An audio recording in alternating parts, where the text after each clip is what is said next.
Welcome to the channel and welcome to this 1000 point game of Warhammer Age of Sigmar 3rd edition. It's Nighthaunts versus Orruk Warclans. So we are in the savage wastes of Ghur and a large big rook is hunting. These are the Drakkfoot. They are the ones who seek the weird, the spiritual, the demon. And they are hunting down the ethereal and the weird in Ghur to expel them from the realm of beasts. The Warclans prophet has had a vision that there is a remnant of a city underneath this, I'd say mountain, where Ghur is constantly shifting. Below there are catacombs that was once a city, and the Warclan prophet is constantly directing different parts of the rook to go and investigate and find the weird and kill it good. But unbeknownst to them, in this particular catacomb, there is something strange, something even weirder that the Warclan prophet had not seen. It's a Megadroth skeleton fused with Amberbone. This is going to be a very energized encounter between the savage Oryx who've come flooding into this chamber and the Nighthaunt who already dwell here, energized and fed on Amberbone. And joining me on the channel for the third or fourth time? Second. Third or fourth. We've played 3 or 4 games. Yes. For the second time, we have James. Say hi, James. Hi, James. So you are James from, I was going to say Clash of Dice, but you're from Clash of Dice and Sad and Lonely Gamer? That's right, yeah. Wow, I seem to remember last time misremembering it and making it a significantly more insulting title for a channel. Yeah, it's the same basic principle what you described. well, quite. So you have brought your Savage Oryx. I have, yeah. It's only the second time I've used them. The first time I used them was at the Say Hi Paul event in Belper the other week. Oh yes, excellent. Yeah. Excellent, that was a good fun day. It was, much fun was had by all. So yeah, looking forward to using them again against your new spangled Nighthaunt. Yes, indeed. We also have a little shenanigan coming up as well, don't we, in the not too distant future that maybe we'll talk about a little bit later on.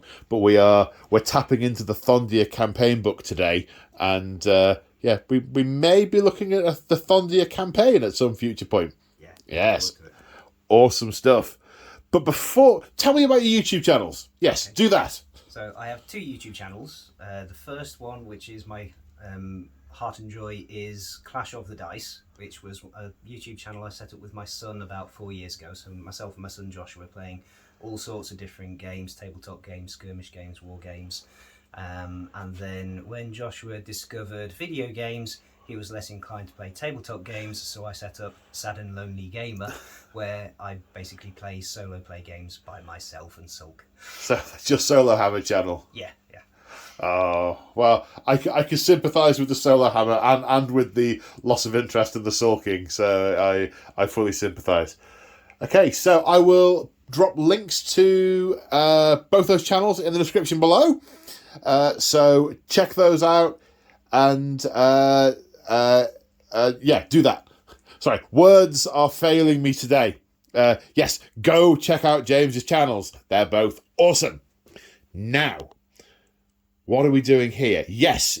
I was going to say 40k then. Age of Sigmar. 1 minute. So you'll have to forgive my vernacular. Tonight is going to be a stuttery one, I think. So bear with, or don't, that's fine as well. Right, what is the mission we are playing? Well, we are using the Season of War Thondia book. I know we're not strictly in Thondia, but it's a Ghur book, isn't it? So, we're in Ghur.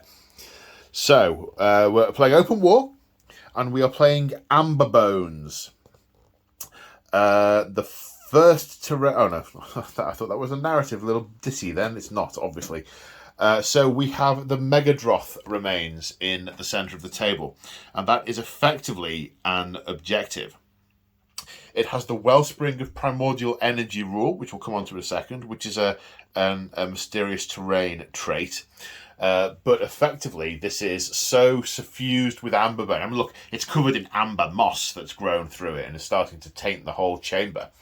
That any soul, any creature that gets near it is going to be energized to violence, to destruction, to carnage.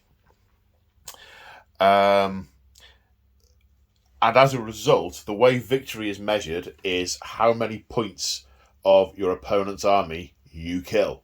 That is the measure. Add them up at the end of the game. Whoever's killed most wins. However, it's only a minor victory if you win by killing. If you also control the Megadroth remains, you win a major victory. Any other result is a draw. Now, obviously, having discovered the Megadroth skeleton here, the BoneSplitterz want to get to the marrow, whether it be Amberbone or not, because Gorka Morka lives in the marrow, and that's how they worship him, to an extent. That's I'm getting vague nods from James, so, that's good. I remember correctly. Hooray! So, the Wellspring of Primordial Energy rule means that any wizard within 6 inches, wholly within 6 inches of terrain feature, can attempt to cast the Wild Form spell, which is a casting value 5, a range of 12 inches, and if successfully cast, pick an enemy unit within range and visible to the caster, add 2 to charge rolls and run rolls until your next hero phase. Fills them with primordial energy. Now, we're also playing another couple of special rules. Because we are in Ghur, we are using the Realm Sphere magic rule. So every wizard gets access to the Metamorphosis spell, or Metamorphosis. Casting value of 5, range of 12. Pick a friendly hero that's not a monster. The hero gains the monster keyword, and as such can rampage. So the energy of Realm, the amber magic, is going to hulk up heroes if the wizard is stood near the... Oh no, that's the one that we can... That's just for being in Ghur, that one. And there's a command ability that isn't relevant because it only affects monsters that have degrading profiles, which none of ours will. So in terms of deployment, the battle map, territories, that's it. The Nighthaunts are in Territory A, so they're starting. This is their city, their catacombs, and the Oryx are flowing in from here. We are going to play a ruse. We are playing Primordial Violence. At the end of each combat phase, we roll a dice. On a 6, we fight another combat phase before moving on to Battle Shock. This is primal violence manifest in mortal souls and is going to be bloody. And on that note, let's take a look at the armies. And here we have roughly 1,000 points of Nighthaunt. So what are we looking at? I'll go through the units that we've got first, then I'll go through the battle traits. So we've got a reinforced unit of Glaithwraith Stalkers. They've changed quite a bit, but their basic shtick is still the same. They have a target that they're trying to kill, and they get bonuses for moving towards it, and I get to nominate that target in the first hero phase. They're also a bit punchier these days. And a reinforced unit of Chain Rasps, so these are 20 strong. They're a little bit different to how they were before, but we'll cover that when it comes up. The Knights of Shrouds is the general. Knights of Shrouds are often accompanied by Bladegeist Revenants. They're the sort of like elite bodyguard in a sense. Some of the very best evil murderers that Nagash has pushed into eternal torment. Oh yes, they are. Characters, we've got the Guardian of Souls, who is the wizard, and he buffs nearby units and can his battle scrolls, his war scroll spell is spectral law that heals models into Nighthaunt units, so restores I think it's D6 models. The Cairn Wraith is he gets better at fighting the more models are near him. So swinging his scythe, his attacks are based on the number of models within 3 inches of him. So that could be interesting. The Knights of Shrouds is they are the generals of the Nighthaunt army. They are the Lady Ollinder's commanders.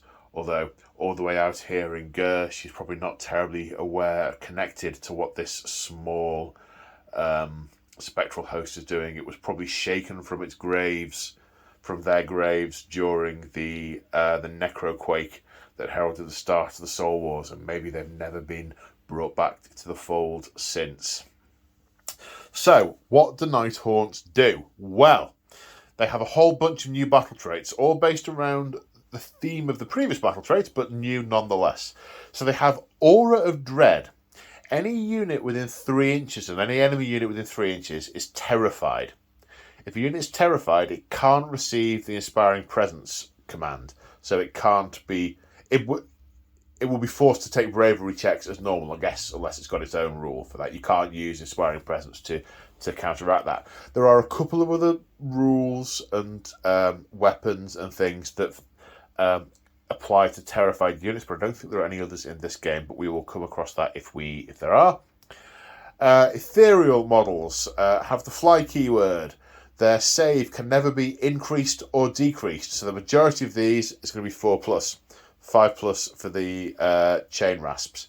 So the rending is not going to bother me a jot, but equally I can't all out defense to increase it either. So swings and roundabouts. As well as that, they gain a 6+ invulnerable save for being ethereal. Now, back in the day, that used to only apply if you were within range of a hero. That is no longer the case. You just get it. There is a new, not command trait. What do you call the abilities that you use to do stuff when you spend command points? Commandability. There's a new commandability. I was close. I had all the right words, just not in the right order. That you can use when you're targeted in the shooting for the fighting phase, called Discorporate. And it increases your ward save to a 5+. So that's your way of going all out defense in a way.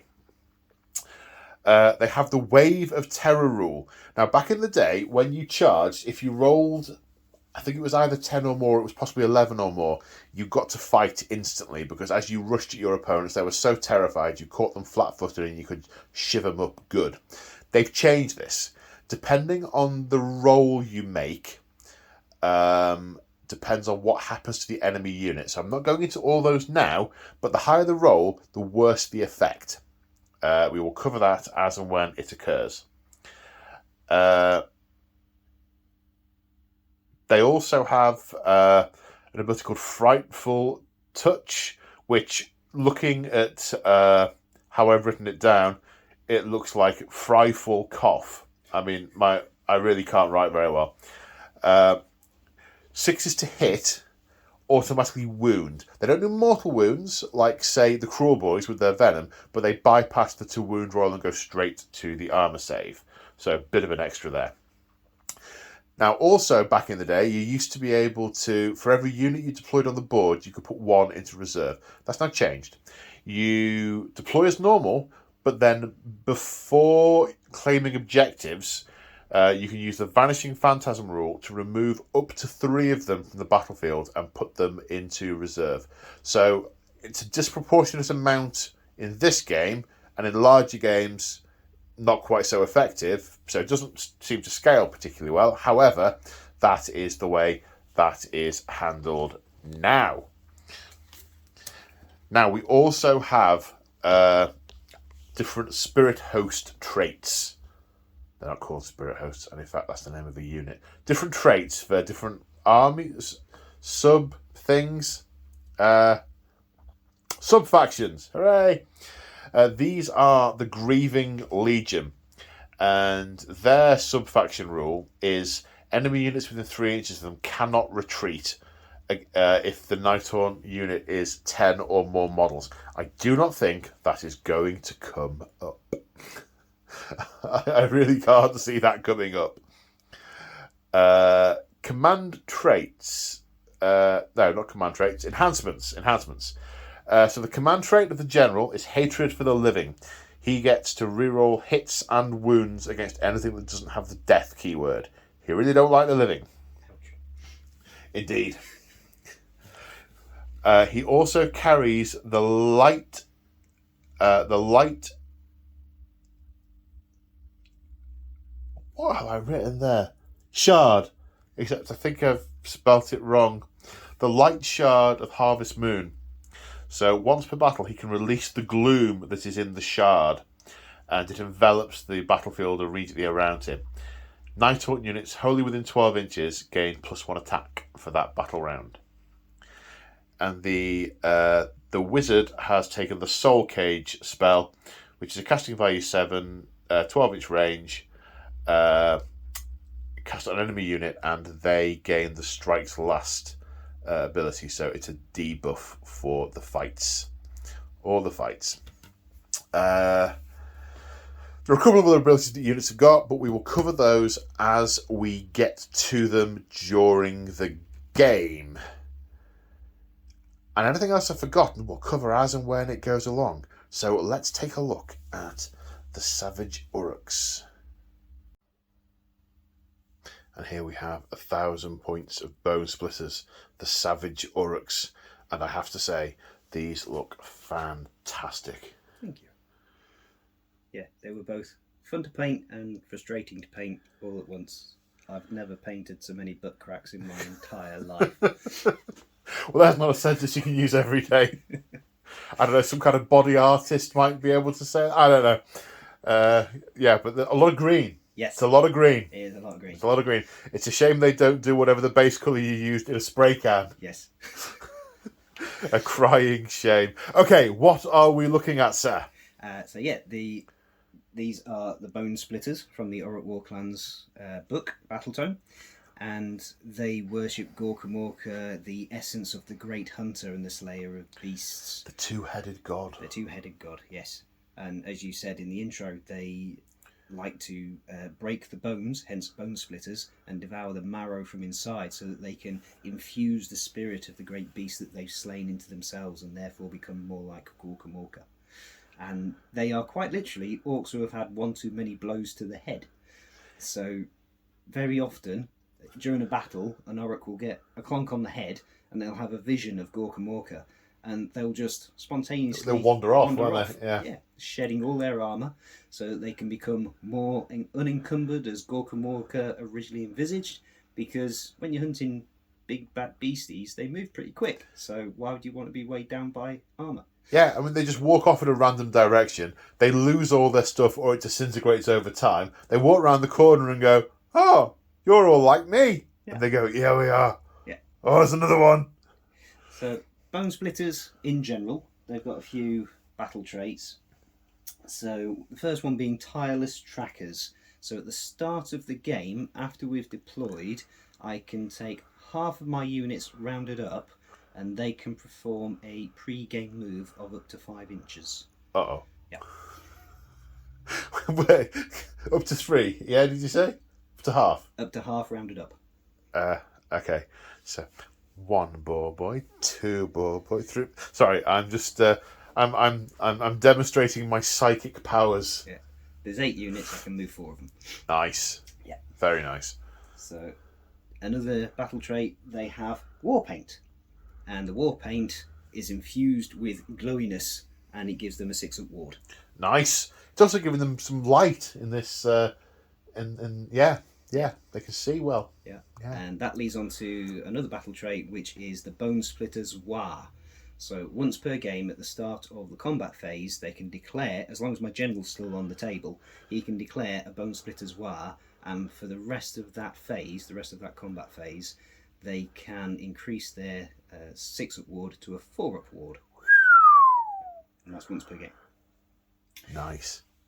We've also got the Spirit of Gorkamorka. So any BoneSplitterz unit with 5 or more models, when they attack in melee, 6s to hit become 2 hits.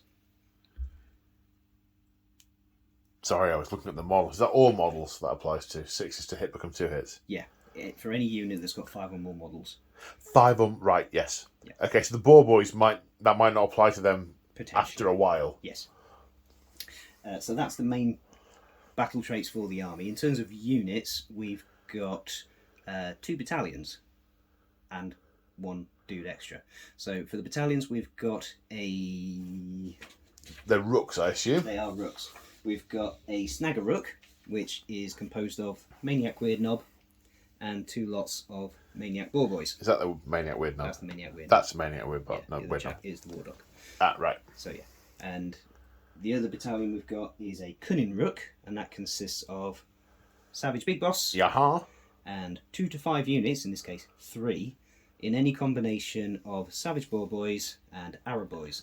So I've got Aha. 2 units of Savage Oryx armed with Savage Stickers, which are spears. Yep. And a unit of Savage Arrow Boys. And then the last chap on his own, not in a War Scroll battalion, is the War Dog. Just out of interest, Yeah. the War Scroll Battalion that he would appear in, what's that one? What's that called? That is the Cop Rook. And if you wanted to have him in the War Scroll battalion, you'd have 2 War Dogs and a Wurgog Prophet and at least 2 units of Savage Orruk Moor Boys. Oh, so it's the big ones. Yeah. The big ones and the prescient ones. Yeah, the true psychopaths. Yeah, the ones who have had too many blows to the head. Yeah. So within each unit of the Savage Oryx, the Spearmen, we've got a Banner Bearer, which gives them bravery +1. Uh-huh. And we've got a Skull Thumper, a musician, drummer. Oh my god, the musician is hitting a skull with a bone. Yeah. And that gives them That is so cool. that gives them +1 to charge rolls. Okay. Yeah. And the Arrow Boys have a Banner Bearer, which again gives them +1 bravery, but they don't have a Skull Thumper because they like doing the Morky thing, which is shooting stuff and Yeah. Yeah. So they don't like running forwards, they like shooting stuff from far away. Yeah. These units very much focused on one or other side of the face. One or other face of the two-headed god. That's right. Yes. The Maniac Boar Boys, or Boar Boy Maniacs, same with them. They've got a Banner Bearer and a Skull Thumper, which does exactly the same. So Banner Bearer gives them +1 bravery, and the Skull Thumpers give them +1 to charge rolls. Which one's the skull thumpers? Ah, it's tied to the saddle, of course. Excellent. Where they do get bonuses for the Savage Oryx, when they charge, they get +1 to wound. I believe it's either +1 to hit, +1 to. I'm pretty sure it's +1 to wound. Yeah. Okay. Well, we can cover that when you charge, inevitably. And when the Maniac Boar Boys charge, they get +1 attack for the rider. Yep. Yeah. Yep. But also anything mounted on a boar, that includes the Maniac Weird Knob. The boar gets +1 to hit, and I think it's +1 rend, which won't really matter against Nighthaunt. No, but that'd be because it's charging in with a massive tusks. Yes. Yeah. Head down, point at crotch, charge. Yeah. Yeah. I am crotchless, sir. You're also bloodless. But Yes, we have discussed that off camera. I said the game was going to be bloody, and I've concluded that basically means I'm talking smack and just saying I'm going to win. So the general is the Maniac Weird Knob, because he's the most psychopathic, and he has got his own spell, which is Bone Spirit. It's got a casting value of 7, range of 12 inches, and if successfully cast, pick 1 friendly BoneSplitterz unit whole within range and visible until your next hero phase, +1 to wound rolls from melee weapons. Nice. Yeah. He also has an extra spell, which is... This is the enhancement spell. Yes, Yeah. This is Power of the Werebore, which is casting value of 6, 24-inch range, and that gives a friendly BoneSplitterz unit +1 to run, +1 to charge, and +1 to hit in melee, but the unit can't shoot. Right, okay. And of course, we both have access to Metamorphosis as well. Yeah. And potentially Wild Form if we're near the dead thing. Yeah. Well, I forgot to say, I'm playing these as the Drakkfoot clan. So I had remembered I was going to circle back to it, but go for it. Yeah. It's going to become relevant because I've done some nerdy stuff, which I think is funny, but viewers might not think so. But yeah, Okay. They are the Drakkfoot clan. They are the Ghostbusters of the mortal realms. Yep. They are zealous in trying to rid the mortal realms of demons and geists. So When they attack, regardless of melee weapon or shooting weapon, you cannot take ward saves against them. What? Yes. What? Yeah. Because they are using special weapons that are infused with Gorkamorkas. They are enchanted weapons. Because they're Ghostbusters. Well, I can't say that on camera. Okay, that's cool. That's cool. That's how they do it then. Maybe they're Amberbone tipped or something. Possibly. Yeah. The rulebook just says they're enchanted weapons. Yeah. Yeah. So because they're the Ghostbusters, their skull thumpers have got a special beat that they drum out, which goes dum dum dum dum dum dum dum dum dum dum dum dum dum dum dum dum dum. You're looking at me funny now. No. I'm just trying to soak in the fact that my abilities are turned off. That's cool. Yeah. So yeah, the Maniac Weird Knob is a general. His name is Igor Spangly. Igor Spangly. Nice. The Wardock. The Wardock's name is Venkmork. And he can do a couple of things. He is a wizard, so he does get to cast spells. And the spell I've given him in addition to his regular ones is... I haven't written down the name of it. It's Gorkamorka's Warcry. Casting value of 7, 12-inch range, and an enemy unit wholly within range fights last in the fight phase. So it's basically the same. The same as mine. Yeah, okay. Yeah. So he can either cast a spell. He's got his War Scroll spell as well. Which I can't find. No, he hasn't. He doesn't have his own War Scroll spells. He can do a ritual dance instead. Right. Which is a bit like a prayer, but it's not a prayer. Okay. In as much as you can do that instead of casting a spell, and you roll a dice, and on a 3+, depending on which dance he's doing, does different stuff. So he's got the Grimdock dance, which is heal D3 wounds allocated to a model within 12 inches. You've got the Glyphdock dance, which is add 1 to save rolls. For a unit wholly within 12 inches. Right. And you've got the Weird Dock dance, which is add 1 to casting, dispelling, and unbinding rolls for a wizard within 12 inches. Okay. So you can do that instead of casting a spell. Cool. And then finally, we've got the big boss. Spangler?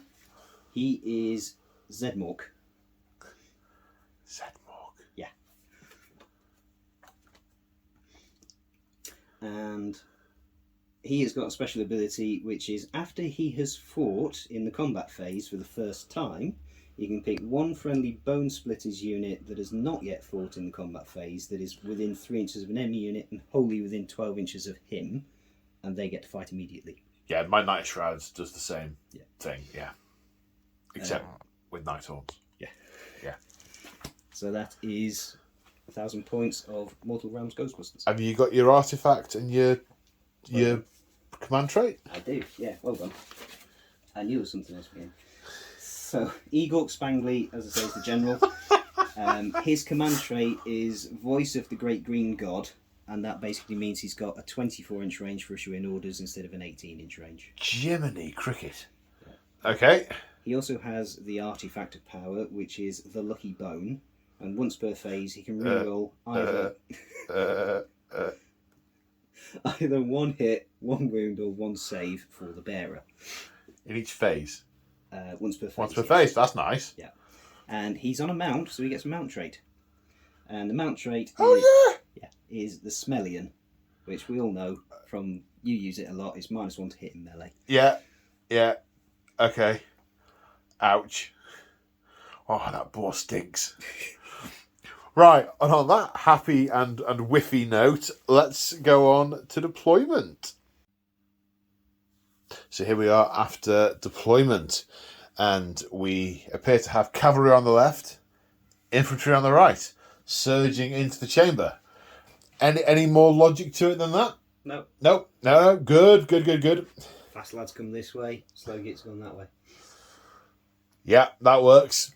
From a Nighthaunt perspective, we've got a couple of basically got a couple of units vaguely near the source of Amberbone, agitating them, and a character with a hero with each. The Lord of Shadows has emerged from the Knight of Sorrows has emerged from his crypt with his Blade Geist Revenants, and has surfaced to see what's going on. However, with the Vanishing Phantasms rule, and the Phantasms vanish again. Now, this happens during deployment. It's before the claim objective step of deployment. Effectively, that's so from a rules perspective, you can't sit on all the objectives, then put your units into reserve, having claimed them all. So this happens now during deployment, and as we go into the first battle round, the BoneSplitterz have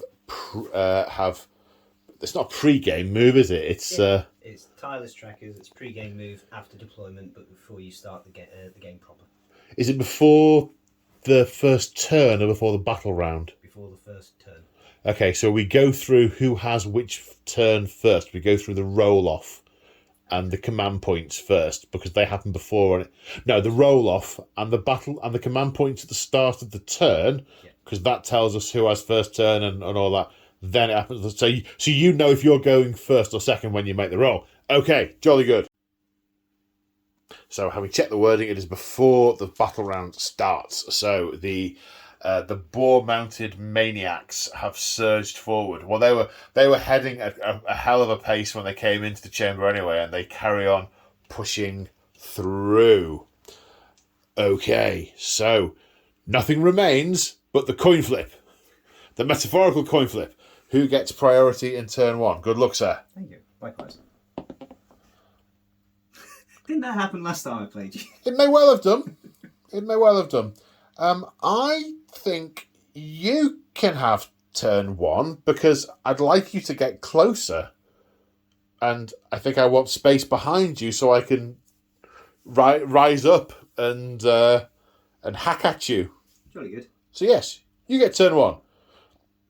BoneSplitterz, turn one. So far in the hero phase, we have both failed to generate new command points. We're now on to the spell casting. And so who's casting what? The Wardock is going to try and cast Metamorphosis on the Savage Big Boss and try and turn into a big green angry brute. Yeah, a bigger, greener, angrier brute. The Hulk that's been hulked. Yes. Yes. Hulking the Hulk. So this is a 5+? Yep. Yep, only just. Are you within 30 inches of me? Is a question.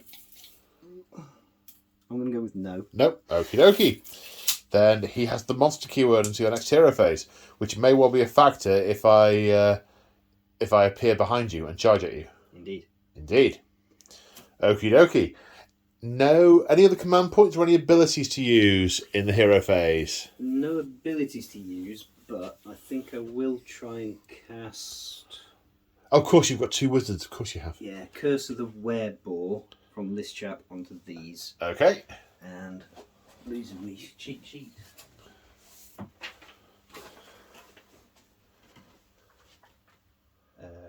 Casting value is 6. Okay, that's cast. Tell you what, I'm going to roll, and then we'll measure if I succeed. We have to measure 30 inches.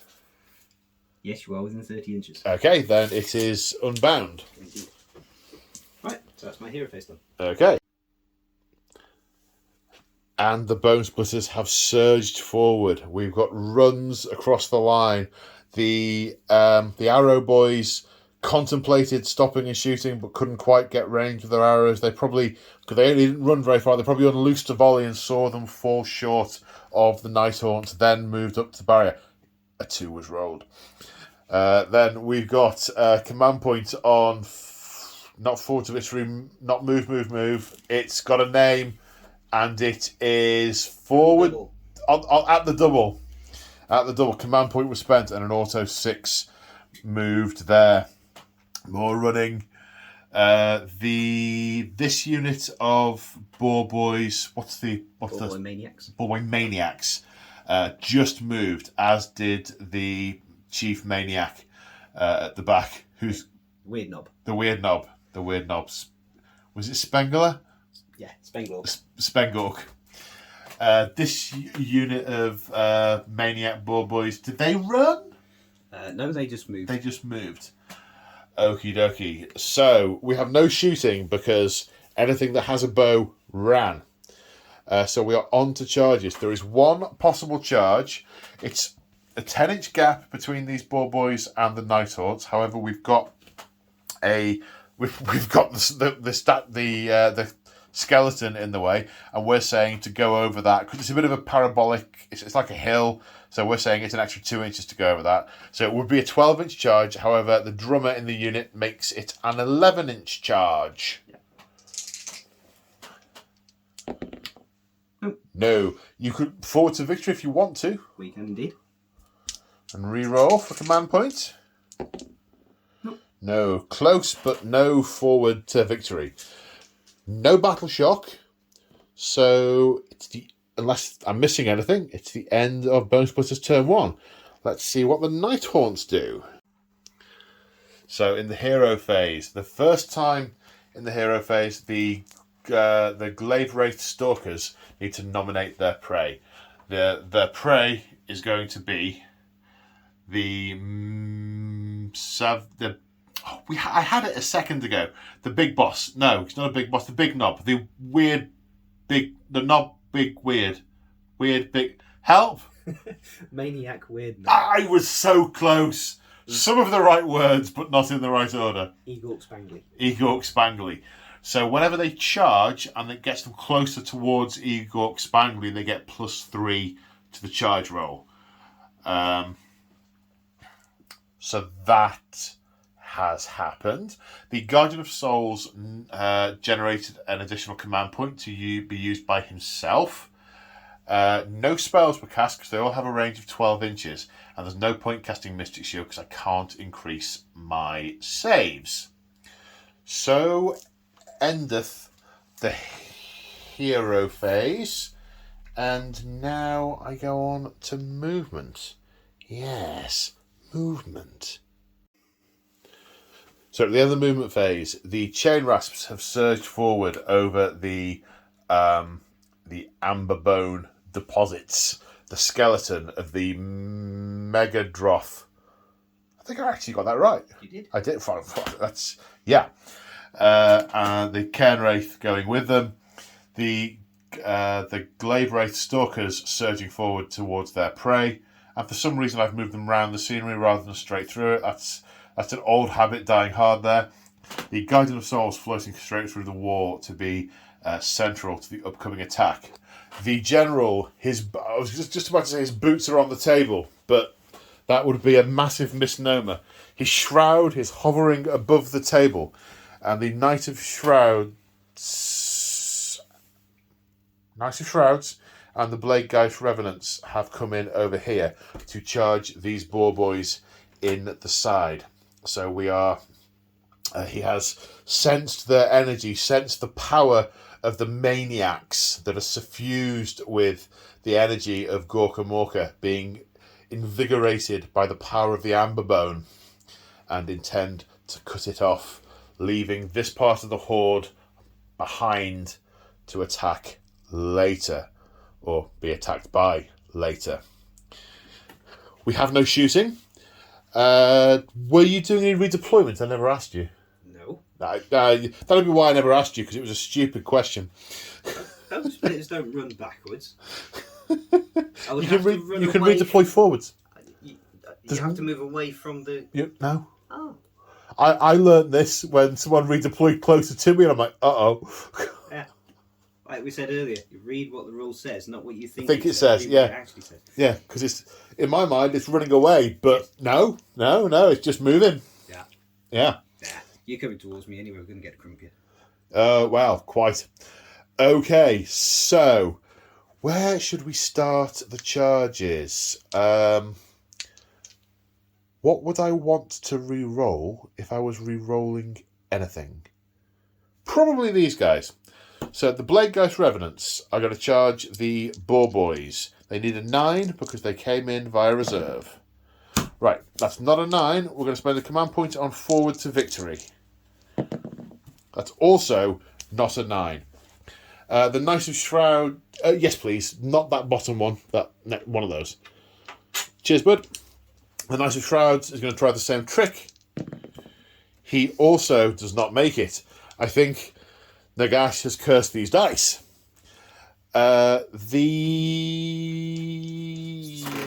Walker. You're in his realm now. Meep. It's the spirit of Kragnos. Kragnos' realm. I've just been reading that awesome book. Right, the chain rasps are going to go. Actually, I don't have to say how I'm charging. I just have to roll. That's right, of course. The chain rasps on a 4. That's not going to cut it, I don't think. Because that front one got nudged a little bit further forward than the otherwise would. Well, that one. Is the one on the skeleton in range? Yes. In which case they do make it. Because he ended up going a little bit further forward because he was stable. Well, that was the right distance. So they make it. The Cairn Wraith. No. And the Glaive Wraith. Do I have to move them before I roll the others? Is that how you're meant to do it? Yeah, it probably is. Charge it. Yeah, okay. Next one. Okay, so they're in. The Glaive Wraith Stalkers I know are in because they're getting a +4 to their charge. However, I might want to do shenanigans with them. 5 +4 as long as they end up nearer the... Maniac Weird Knob. Oh, yes. The Maniac Knob. Okay, so after charging, it looks like this. The rolls to charge... Thank you, James, for remembering. The charge rolls were 4 and 5 respectively, which means they both put a shriek token on the boar boys because of the wave of terror rule, which means they're going to... The boar boys are at -1 to hit in this fight phase. I'm going to activate the Glaive Wraith Stalkers first. Even though those are very long spears, they only have an inch range. So there are 7 of them who are in range to attack. Spent a command point. They are an elite troop, so I spent a command point issuing to themselves on all-out attack. So they would be hitting on 4s and I'm going to hit on 3s. And they are within range of the Nightmare Lantern of the Guardian of Souls, meaning they're +1 to wound, so they're going to wound on 2s. They have a rend of -1 and do 2 damage. I know you were thinking about going all-out defense to get the extra point of save. Okie doke. So, 7 attacks, hitting on 3s. Okay, that really sucks. 2 hits. Wounding on 2s. That sucks as well. 1 at -1. Okay, so I get a 6 6 of of save save. because of all-out defense. Yeah. And I get a 6 at ward. It's 2 damage. Nope. No. So Okay. they've got 3 wounds each. So one has taken 2 wounds. Are we counting up or down? Up, because it's Age of Sigmar. We'll put it on that chippy there. Okay, so your turn to pick a unit. I'm going to fight the chain rasps. Right. Okay, fair enough. I'll let you do your shenanigans, then we'll come back to... So it's the Maniac Boar Boy's turn to activate. 1 has piled in and connected with the chain rasps. The others are staying put. So that means 3 are going into the Glaive Wraith Stalkers and 2 are going into the chain rasps. Which one are we doing first? We're doing these 2 into the chain rasps. Okay, so the Maniacs. Yeah, starting with the chompers. So this is the riders, and because we are shrieked, Yeah, that's we're right. hitting on 5s. Okay. There's 1. Okay, well, as it happened, the shriek did nothing. Yeah. That's almost as bad as I just did. In fact, that's worse than I just did. Wounds on a 3. Nope. Impressively worse than I just did. But then the Oh, boars man. get to attack. Maybe the boars aren't scared. Maybe they don't have souls. Possibly, but they're still hitting on 5s. That's 1. Oh my god. Wounding on a 4. Nope. And then we've got the others going into the Glaive Wraith Stalkers, starting with the chompers, so the riders hitting on 5s. There you go. Now 6s are 2 hits because there's 5 or more of them. Yep. So go like that. Was that 5? Or did I nudge that one? I'm not sure. Say it was 5. It didn't look like you nudged much. You scooped. Wounding on 3s. That's a bit better. So no rend, but that doesn't matter. Doesn't matter. 5. These are against the rates, yeah? Yes. 5 saves of 4+. 4 saves. No ward save because you've got magic bones. Yep, and they're 1 damage. So, a wraith dies. Not the drummer! Schoolboy error! And then the pigs hit on 5s. This does. Does this affect the mounts? Do they have magical tusks? That's a good question. So in the Cruel Boys, which come from the same book, it says the venom doesn't apply to the mounts unless explicitly stated otherwise. No. If the unmodified hit roll for an attack made with a melee weapon by a friendly BoneSplitterz unit that has 5 or more models is a 6, that attack scores 2 hits on the target instead of 1. Make a wound roll and save roll. Alright, maybe the boars are equally juiced. Possibly. So 2 6s, so that many hits. Yep. Wounding on 4s. 3. 3 saves of 4+. 3 fail. 1 damage each. So 4 glaive wraiths killed decorporated in total. Now the chain rasps have their turn. So after the pile-in, there are 8 chain rasps who are within the 1-inch range. 2 attacks each with their malignant weapons, hitting on 4s. Okay, now the 6s skip the wound roll altogether. Then the 4... then they have +1 because they charged for the Chilling Horde rule, and then +1 because of the Nightmare Lantern, so wounding on 2s. So that is 6 saves of 5+, sir.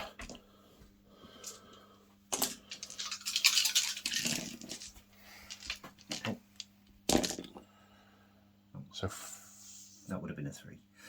So make 2. And then your ward saves? Yeah, and these 1 damage each? Yes, they are. 6 saves. Nope. No. So 4 damage. So that will finish off the one that's taken 2 damage and kill another one as well. That'll be this chappy. This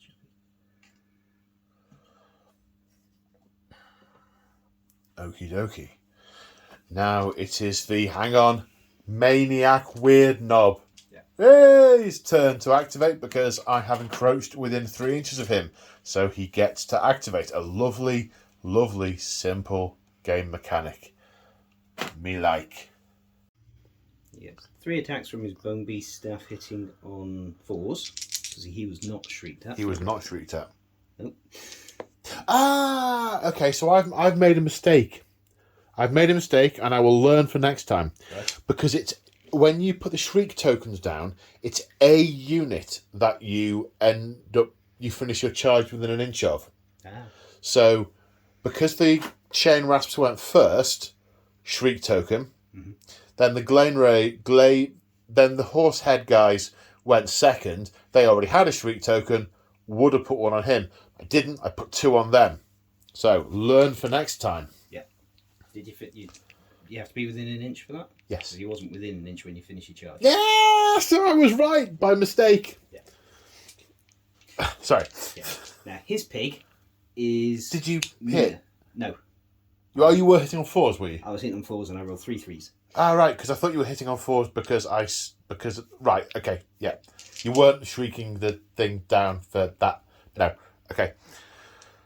So his pig is meaner than the other pigs. He's get 4 attacks instead of 3 attacks. Hitting on 4s. And Okay. 6s don't explode. They do explode. No, because he's only 1 dude. It's only Right. Okay. That's weird because I know he's a weird knob, but he's one of the most savage orcs there, and the ability doesn't apply to him. Yeah. Yeah, that doesn't feel right. Wounds on 4s. No. Oh man, that sucks. Yeah. I thought you had me there. Okay, well, let us remember the twist. Indeed. The end of the combat phase. It's not the end of the combat phase. They're within 3 inches of dudes. Uh-oh. Meep! There's only the champion, after the piling move, has actually made it into combat, so he's going to get 4 attacks with his chompers, hitting on 4s. So it's 3 hits. Yep. Wounding on 3s. Oh, sorry, no, that was a 3. 2. Saving on 4s. Yeah. 1 pass, 1 fail. So 1 damage. Okay. And then 3 attacks from the pig. Oh, I'm going to have to take this guy. Yeah. 4s and 4s.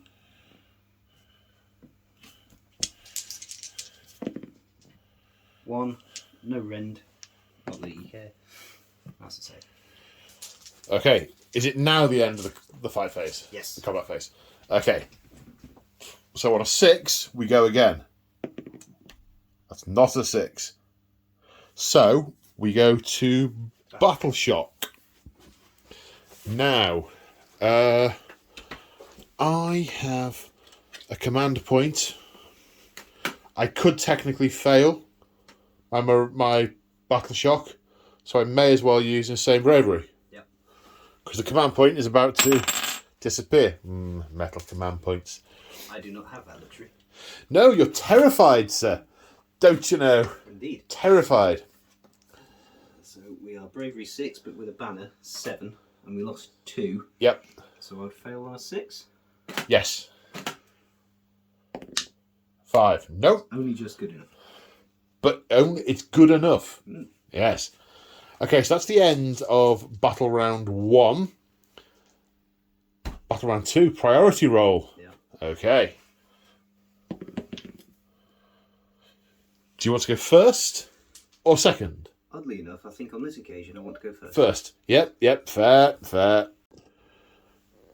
So far in the hero phase, the BoneSplitterz General has attempted heroic leadership, but failed to inspire. Maybe he is too busy frothing at the mouth and trying to eat the furniture to inspire those around him. Or maybe they're just too focused on what they're doing to notice his heroism.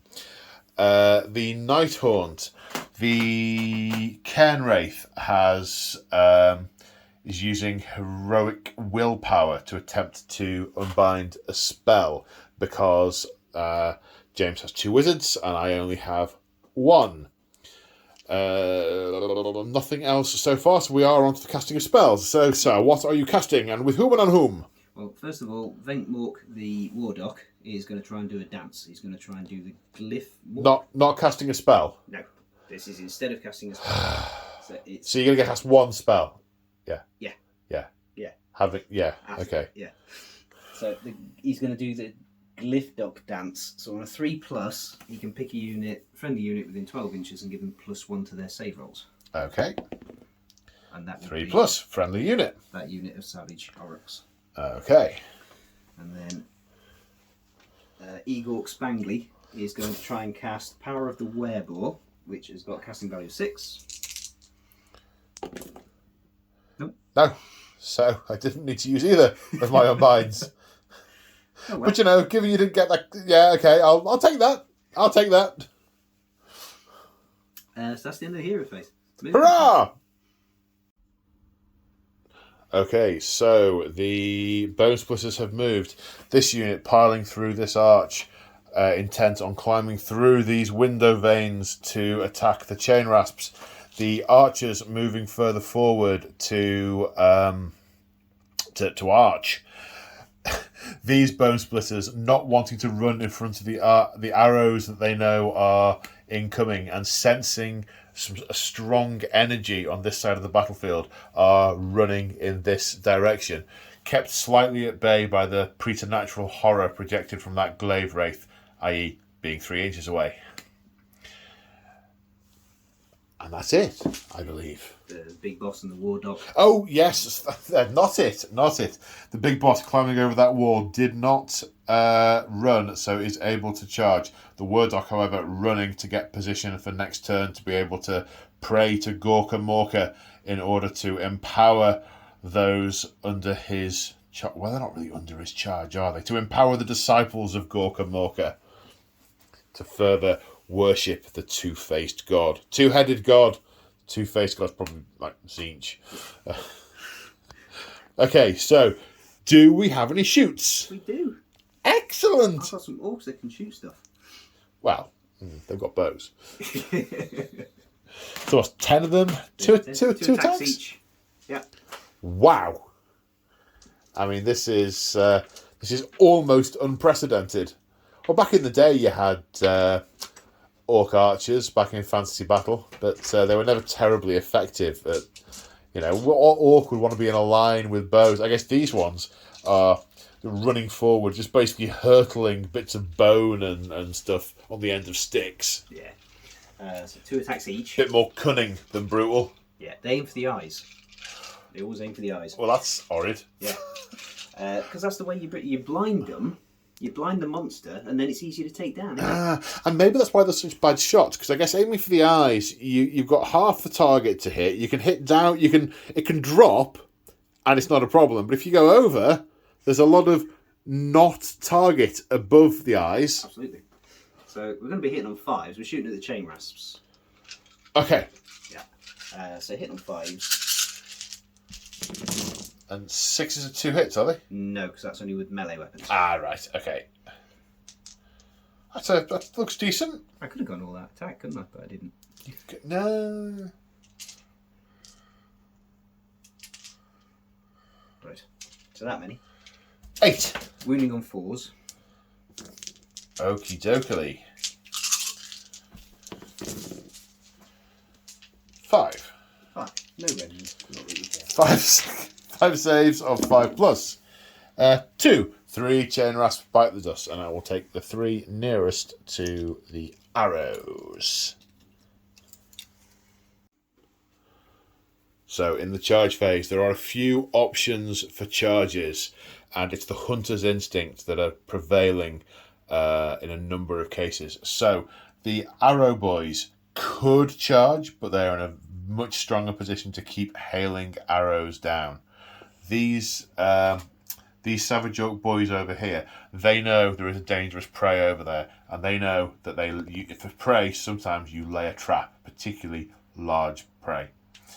So they are staying put. However, the big boss is hurling himself hell for leather into the chain forward, and as is this unit of boys.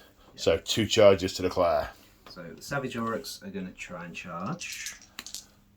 And that is enough to get them into the chain rasps. Okay, good stuff. And then the Savage Big Boss is definitely not enough. 7. Forward to victory? Yep. He's going to forward to victory himself. No. Okay, so 1 charge. So the Savage Orc boys charging here and being chosen to activate first, so have already piled in. 7 are in range with their spears. Very nearly pulling the Cairn Wraith in, but nearly is not close enough. Well, I'm biased. Nearly is not actually. So 7 in range, 2 attacks each. You do all out attack for +1, yep. And you get an extra +1 to wound on the charge because you are savage orcs, and they're going to explode on 6s. Yes, they are. Yeah. And 1 extra attack because of the unit champion.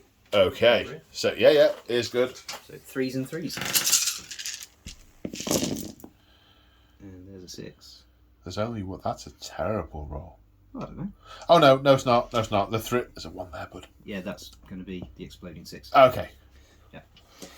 And then wounding on 3s. If I hadn't spent the command point and all that attack, that would have been an abysmal roll. Yes, indeed. So what's that? 6. 6 with 1 damage each. 6 saves of 5 plus. Of course, I would have used this Discorporate at this point to gain an extra point of ward save, but there'd be no point. So now the Glaive Wraith Stalkers are activating, piling in, getting as close as they can to their target. One of them is in range of their target, 2 of them are not. So one of them against the Maniac Weird Knob. Is that right? Yeah. Superb. All-out attack because they have engaged their target. Hitting on that. Still in range of the Nightmare Lantern, so wounding on a 3. That's a 1. Then the 2 against the Boar Boys. One of them hits. Wounding on a 3. -1. I don't get a save, but I do get 6 at war. 2 wounds. 2 damage, sorry. 2 damage. I save 1. Okay. 1 Well, damage. it wasn't enough to kill 1 anyway. I should have gone with the rasps. 1 damage. Never mind. Yeah, 1 damage. We'll put that on the drummer. Because he's Yeah. already in combat, he doesn't have to charge again. Yeah. I was thinking, if I kill one of them, I get fewer attacks in against the rasps, but really it was never that likely, was it? No. Okay. Right then, your choice, sir. Let's go with the Boar Boy Maniacs. The red ones. The red Boar Boy Maniacs. Good point. Okay. Not the blue ones, the red The red ones. So now the Boar Boys, the Boar Boy Maniacs with the red war paint are activating. One of them has to attack the Glade Wraith Stalkers. The other 2 are going into the Chain Rasps. So, where are we starting, sir? We are going to start with the 2 going into the Chain Rasps, starting with their Chompers. So 7 attacks in total, hitting on 4s. 4 hits. And wounding on 3s. 4 wounds. Okay, saving on 5s. 1. So that's 3 dead Yep. Chain Rasps. And then their Pigs, 3 attacks each, so 6 attacks, hitting on 4s. And 6s don't count anymore. Because it's a small unit now, below 5. And wounding on 4s. Saving on 5s. Saving 1. 2 more. 5 taken out in total. And the one going into Glade Wraiths. Yeah, Skull Thumper. He gets 3 attacks from his Chomper, which is sheathed by his side. 1 hit. Wounds on a 3. Nope. No. And then his Pig. 3 attacks with his tusks and hooves on 4s. And 4s. 2. 2 4 plus. 1 pass, 1 fail. So which one was he hit? It was that one going into the... Yeah. Was he? No, he's probably fighting the one in front of him, isn't he? Yeah. Yeah. The one that just tried to stab him. Okay. Where are we going next? Well, you've got your Chain Rasps to fight. Oh, I do! Splendid! Chain Rasps activating and piling in to the Boar Boys. 6 are in range. Mould going all out attack, but decided not to. +1 to wound because of the Nightmare Lantern. So 12 attacks, hitting on 4s and wounding on 3s. 6s bypass the wound roll. Gee whiz. That's not great. 2. 2. No rend. No rent, so I get 6 up save. Save 1. And a ward 6 save? Ward. No, 1 wound. Okay. Still no dead Boar Boys. Right, your go. Yeah. We'll do Maniac Weird Knob, see if he can polish off the Glade Wraith Stalker in front of it. Well, you might take him off. Might take the unit, yeah. No, we'll try. No, I will take the drummer off first. If you do 1 damage, yeah, and he is attacking, I will be taking the drummer off. I'm going to go with these guys actually, because I can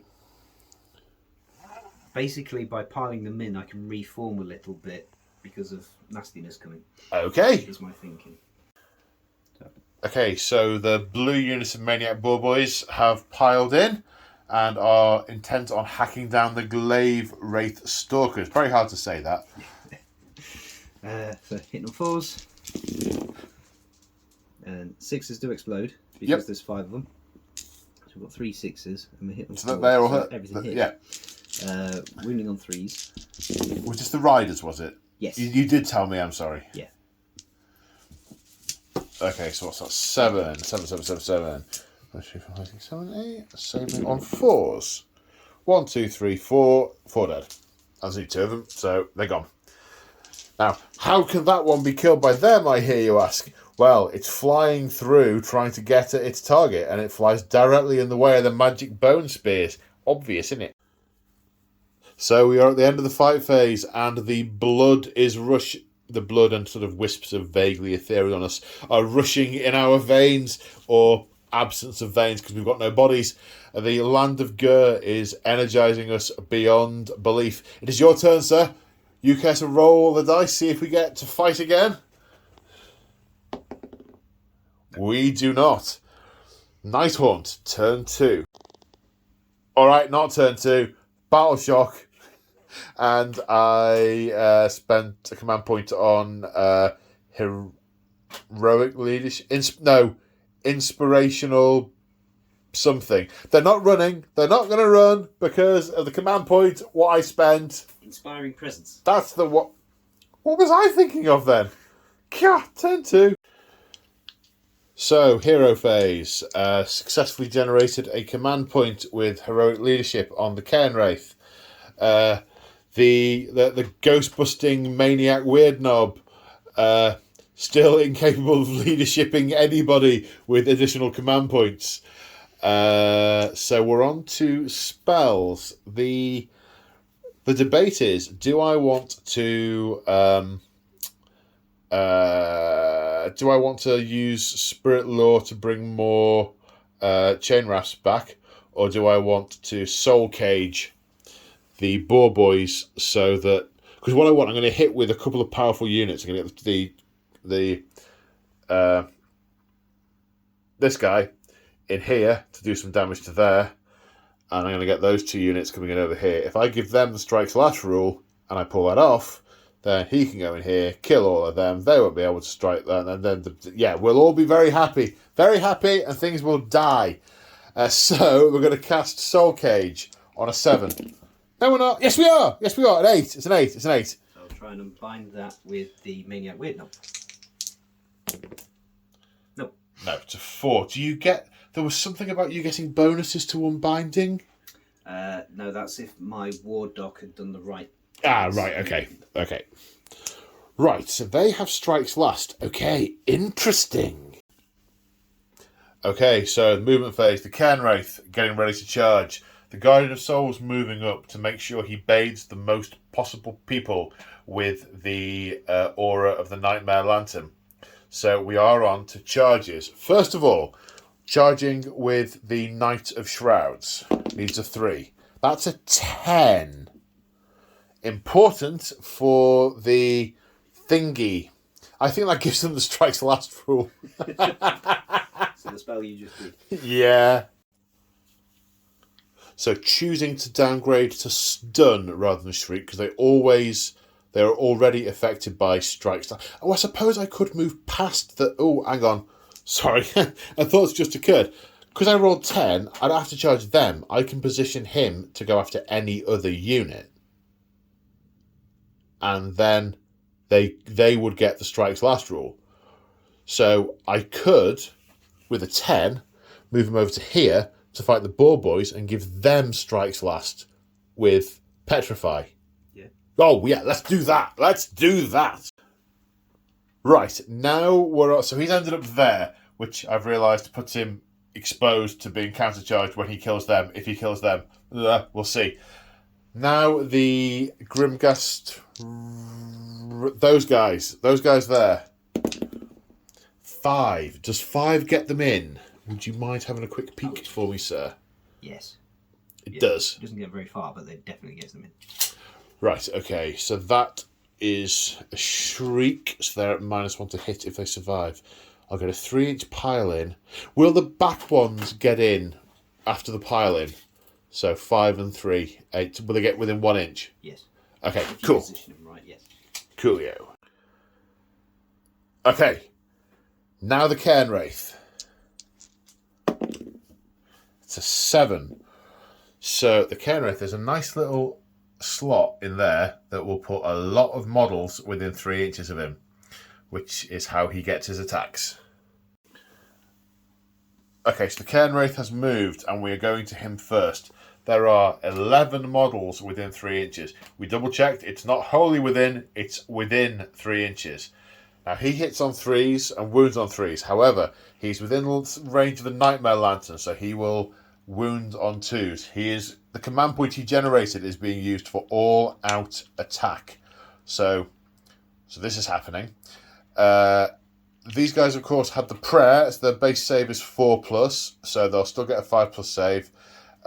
James is going all-out defense to bring it back to a 4+, and is declaring the BoneSplitterz War, which means this phase, all BoneSplitterz ward save is 4+. So actually, you're going to tank this. You'll lose some, but you'll tank it. Okay, so hitting on 2s. Oh dear. There we go, 3 1s. 6s, anything special? Yes, they bypassed the wound roll, thank you. There were 3. Were there 3? I'm pretty sure there were 3. Okay, thank you.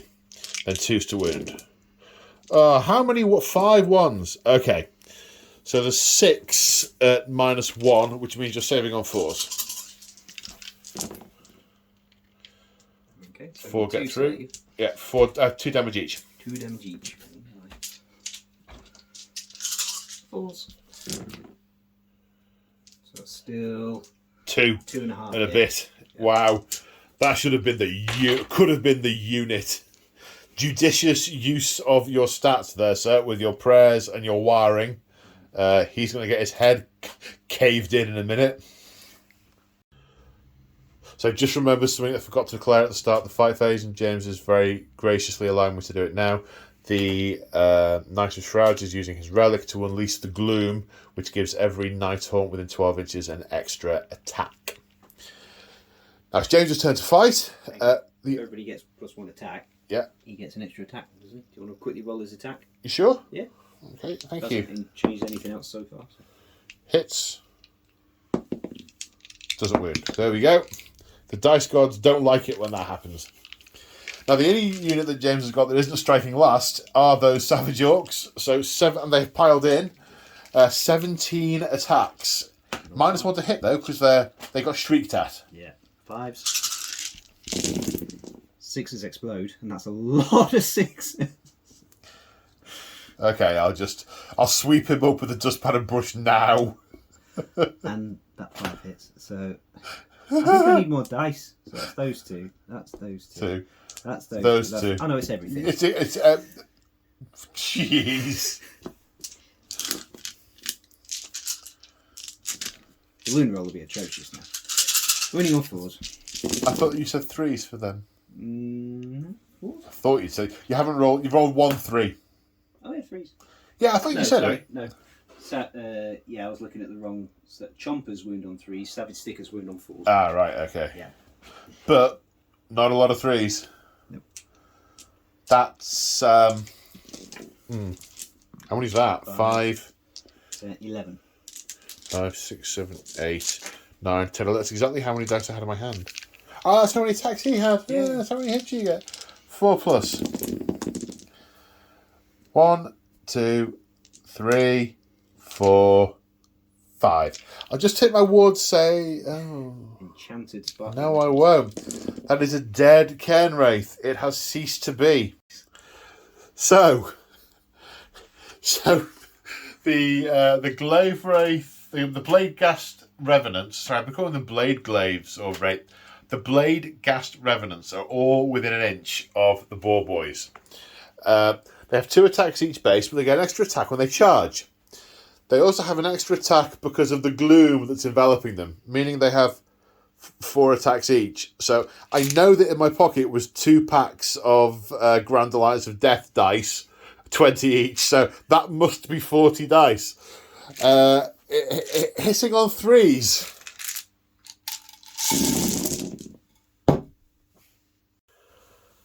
So 6s wound automatically. The rest would normally wound on 3s. However, Nightmare Lantern, so 2s. So that's 4. That's 5. There's another one sneaking in. So 8, 10, 15, 20. 20. 20. I'm going to use those dice if I may to do 4 ward saves. Why not? I mean, they're death dice, so they'll roll low, right? Yeah. They're on the side of the Nighthaunt, yeah? They're on the side of the Nighthaunts. They really are. They really are. That's like 4 passes out of 20 dice. So that's 1 dead. 2 dead. They're dead. 3 dead. 4 dead. 5. Yeah. Only just. So that's good enough. Ooh. So, those Boar Boy Maniacs wiped out. However, in their eagerness to slay the living, they have come perilously close to the Maniac, Boss Knob, and this unit of hunters that were holding back, slaying their trap, which now appears to be Springabubble. So, your go, sir. You can activate one of those 2 units, because I've just gone, and you can't pick your other strikes last unit, but you can pick them. Yeah. I think I'm going to go for the Maniac Weird Knob. Okay. He can pile in 3 inches. Yep. Alright, let me come round.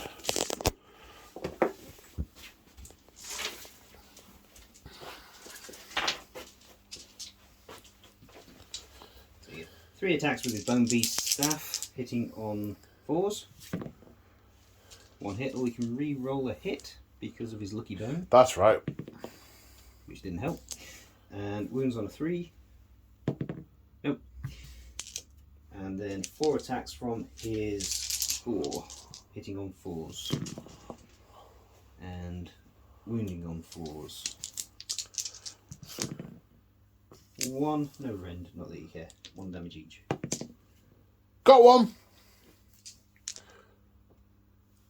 Kill that one. Does that mean you can't act? That's not what I'm trying to do, but it's going to be one of those 2. Yeah. In fact, you know what? I'll randomise it. 1, 2, 3, 4, 5, 6. 1, 2, 3 kills that one. So I'll put that one back.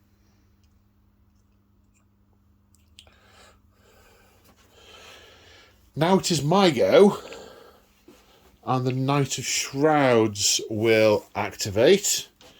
But I need to look his stats up. Now the Knight of Shrouds attacks. Now his command trait is the Hatred for the Living. So he can reroll to hit and reroll to wound. 5 attacks, hitting on 3s. Reroll to hit.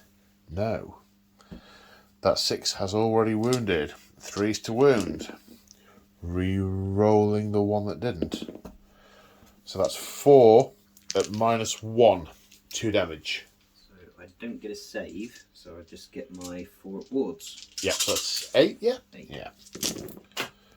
Well, they've come through for you this time. Yeah. So that's... Is it, how many...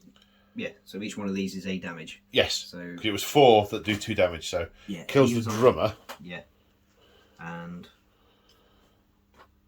2 damage onto another. So we'll put the 2 damage onto... 1 damage. Oh, yes, 2 damage. Yes, that's right. Okay, now his Spectral Overseer rule means I now pick another Nighthaunt unit within 12. He got an extra attack for his Gloom. Hit. Wounded. Oh, 2 damage. 2 damage, so that will kill off him and put a wound onto the boss. Boss no? Yep. Champion. Now my Spectral Overseer rule means I pick another Nighthaunt unit within 12 inches who hasn't fought to fight now. So it's going to be the Chain Rasps, and I may as well attack both ways with the chain. No, does he have to go that way? I think he has to go that way. No, he'll go there. Can't quite get him in. Yes, I can. Is that legitimate? Yeah. He's basically on top of that orange stuff. Right, okay. So, we've got 4 guys plus the Overseer against the boys. So that's 3 attacks, 3, 12, 13. So the Overseer has an extra 1. 6, 7, 8, 8, 9, 10, 11. 2 more from the magic pocket. Hitting on 4s.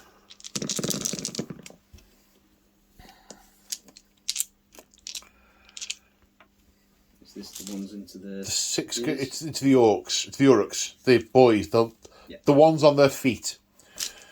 Wounding on 2s because they're being bathed in the light of the Nightmare Lantern. 3s because they've been bathed in the light of the Nightmare Lantern.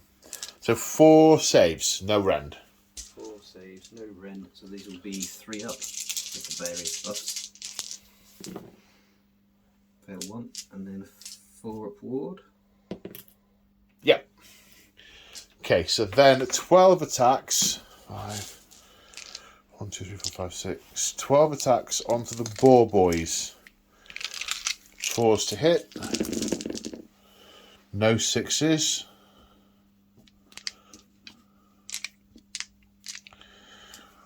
Wounding on 3s because the Nightmare. 4 saves, no rend.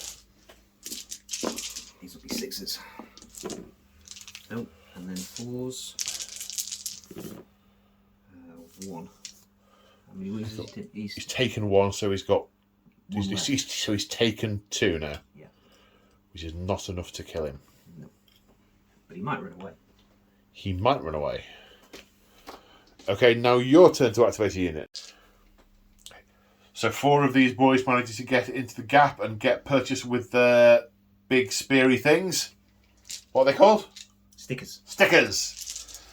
So 4s. 2 each, hit on 4s. Average. But the 6 makes it less than average. More than that. Distorts the average. And 4s. 2 saves of 4+. No, kills 1 more. Would you mind just passing me the floating corpse at the front? Yes, thank you. Right. Is that the end of combat? No, because everything has now fought, so he can fight. Oh, he's not dead. He's not dead. That's a good. Sorry, yeah, I'd written him off as dead. He's rather poorly. Yeah. So let's put 4 attacks into the chain rasps from him. So this is, I should know this by now, 4s and 3s. Nope. And then his pig, 4s and 4s. Nope. Also, that, okay. I mean, he's having a bad day. He is. He's having a bad day. Let's be honest. He is having a bad day. So, No. It's my turn. And on a 6, we go again, because the power of Ghur compels us. It's a 5. We don't go again. Right, so now it is Battle Shock. Yeah.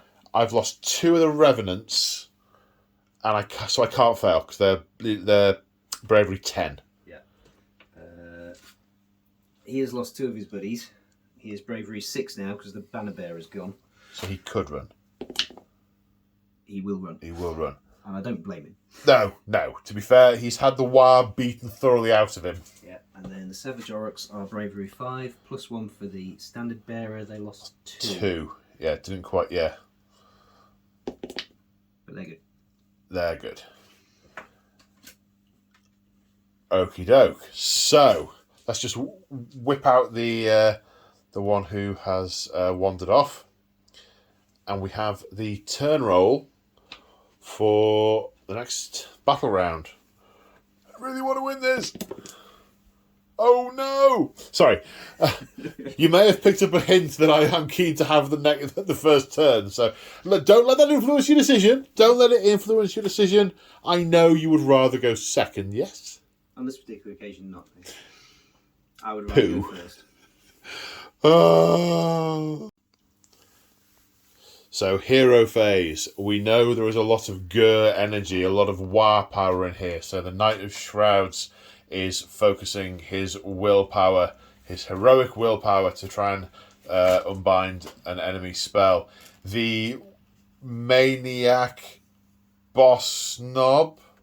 Maniac Weird Knob. Weird Knob. The Maniac Weird Knob. It is his finest hour. He is about to plough through the ones whose name I should know, but I keep forgetting. Bladegeist Revenants. Which now I've convinced myself's wrong, so in my brain it's like, no, it's not that. It must be that. My brain thinks what you thought was wrong, but now I'm thinking the right thing. It thinks it's wrong because it's what I thought. Indeed. Yeah. That makes sense. No. It does if you're me, but yeah, only if you're me. Sorry, you are casting a spell of some sort, sir. I am, but before I do that, the War Doc is going to do a dance. He's going to try and do the Weird Doc dance on a 3+. A friendly wizard wholly within 12 inches of him, i.e. this chap, will get +1 to his casting roll. Oh, sweet. Yeah, so 3+. Yeah. Yes. So he now gets +1 to his casting roll, and now he's going to try and cast Metamorphosis upon himself. To become a monster. Yeah. No. 5 was Metamorphosis? It was 5. Was it? I thought it was 6. No, it was 5. Top left. Top left. Oh yeah, 5. So that is a pass. I'm going to try and unbind it. Yeah. You'd be foolish to not do. Yes, I have unbound it. You're not going to stomp on me monstrously. No. The energy starts to swell, but then dissipates as a cold finger of doom points at you. Is that it? Yeah. That's it? Yeah. So the big boss running forward, his eyes on anything he can hack to bits with his big weapon. The priest moving forward to get a bit further into the action. But that is it, because 3 units are within 3 inches of the enemy, which means they are not moving. And the archers are very happy where they are. So we go straight to the shooting phase. Speaking of the archers, 20 shots into chain rasps. Indeed. Hitting on 5. We have 6s that don't do anything. It's a lot of 6s that aren't doing anything. Yeah.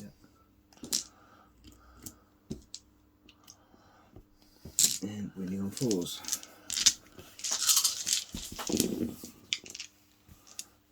5. 5 saves of 5+. 3 die. And now the big boss is charging. 6. That'll get him into the chain rasps, but not into the Knight of Shrouds. Indeed. Are you going to forward to victory to go into the Knight of Shrouds? No. No. No, you're chain rasping it. Yes. Right-o. Chain rasp away. The savage Orruks that laid their traps surging forward, running past the weird knob to engage their quarry. But only 5 of them managed to make it into range with their stickers because the pig and the weird knob are getting in their way. They have also moved perilously close to the Knight of Shrouds. 10 attacks, sir. Good luck. Yeah, and we're all out attacking. Ah, yes. I'll all out defend. Oh, yeah. Oh, no, wait. I'll discorporate. Oh, yeah. 3s. Yeesh. 6s explode, thankfully. All right, that's brought it back a little. And 4s. 4. 4 saves of 4+. 1. 1 failed. 1 failed. Okay, my turn to activate a unit, and all my targets over here that I want to get into have fought already, so no point doing those. So the chain rasps are going to hack at these savage orc boys. I'm not going to go after the big boss because I really don't see an awful lot of point. They're already mindlessly hacking at the boys anyway, so they're going to carry on doing that. 11 attacks, because there are 5 of them. 1 is the champion, hitting on 4s. That's really good. Wounded on 3s because of the Nightmare Lantern. I've really managed to get him in good position this game to do his thing. 6 saves, sir. But of course, you no longer have the Wah giving you the ward. So initially 5 up armor saves. Yep. 2. And then 6 at wards. Yes. 1. So 1 guy was wounded, so that takes him to 2 damage and kills him. Yep. And then another 1 dies. Yeah. That's not bad for chain rasps. I'll buy that for $1. So the big boss is going next, carving into the chain rasps. Now I know you said, oh well, he's got a special ability, which means the boys can go straight afterwards. I don't anticipate the chain rasps being there. Hopefully not. It'd be nice to see. 6 attacks, hitting on 3s. Or maybe they will. Yeah. Wounding on 3s. Oh man, that is dire. This game has been... Dice rolls have either been really good or abysmal. Yeah. There was a wound, you got a 4. Yes. So 1. 1 for me to set... Right, yes. Okay, I remember the game. Yeah, 2 damage. 2 damage, okay. So we just take out 2 of them. Two dead rasps, yeah. Yeah. The presence of the big boss inspiring the smaller savage Orruks, yelling, "Let me at him! Let me at him!" And they get to fight next. Yep. Jumping my turn. So in total we have got, how many is that? 9 attacks. With the ones that have piled in to get in range. Yep. Hitting on 4s. Better. There's more than 5 of them, only just. There is exactly 5 of them. Yep. So yeah, it's 5 or more. So that becomes a hit. Yep. Those are not. Wounding on 4s. Here we go. 5. 5 saves. 5 says 5 up. What? There's 1 left. Okay, the Dread Warden is left. That's not expected. Okay, right. Now I'm going to activate the Night Shrouds. Dink. With his 5 attacks. Does he get rend? 1. I'm going to all out defense the Savage Oryx. Okay. So, 5 attacks. Hitting on 3s, re-rolling because he hates life. All that days like that. Those 2 automatically wound. He's running on 2s because of the Nightmare Lantern. 2 1s. 3 at -1. Does he not re-roll those 2 ones? He does re-roll those 2. Thank you. Thank you, sir.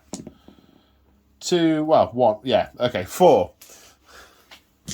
Better than 3? Yeah.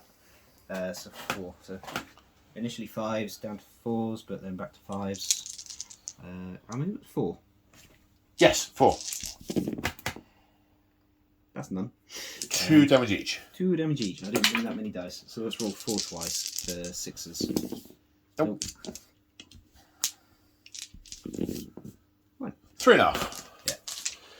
Now, his rule, Spectral Overseer, means that one of my units can fight immediately. So that'll be the Geists. So the Revenant's piling in. 2 attacks each. 6 of them can get through. We are all out defense, all out attacking. So hitting on 2s. Nightmare Lantern means we are wounding on 2. Need a quick tape measure. Have I moved that last one? Are they wholly within 12? Yeah. They are. Jolly good. Yeah. Hitting on 2s, wounding on 2s. 2 fail to hit. These 4 automatic wounds. Then wounding on 2s. 8 at rend of 1. 8 at rend of 1, so 5s.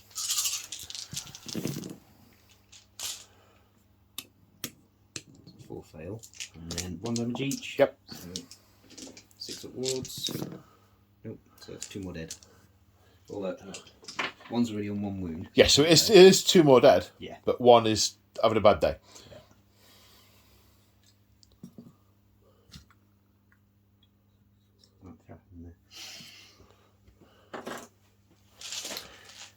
Okay. The Maniac Weird Knob is going to pile in and attack the Night Shrouds. Okay. Yeah, that works.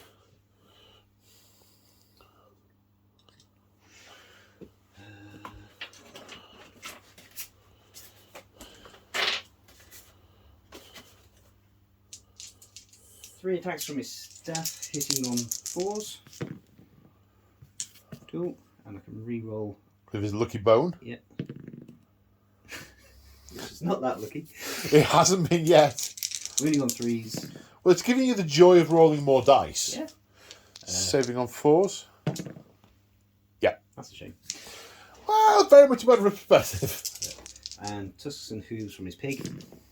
That's 1. Wounding on a 4. No. You're right, he hasn't done much. No. You were right to go with the boys, not him. To there, yeah. And so far, he's not generated any command points. Not cast a spell. He's cast a spell that had it unbound. He's killed nothing. Yeah. Well, I just realised he was on his finest hour, so he gets +1 to wound. What did I roll to wound? Let's check. Oh, it doesn't matter because it wouldn't have been enough. Yeah, it's fine.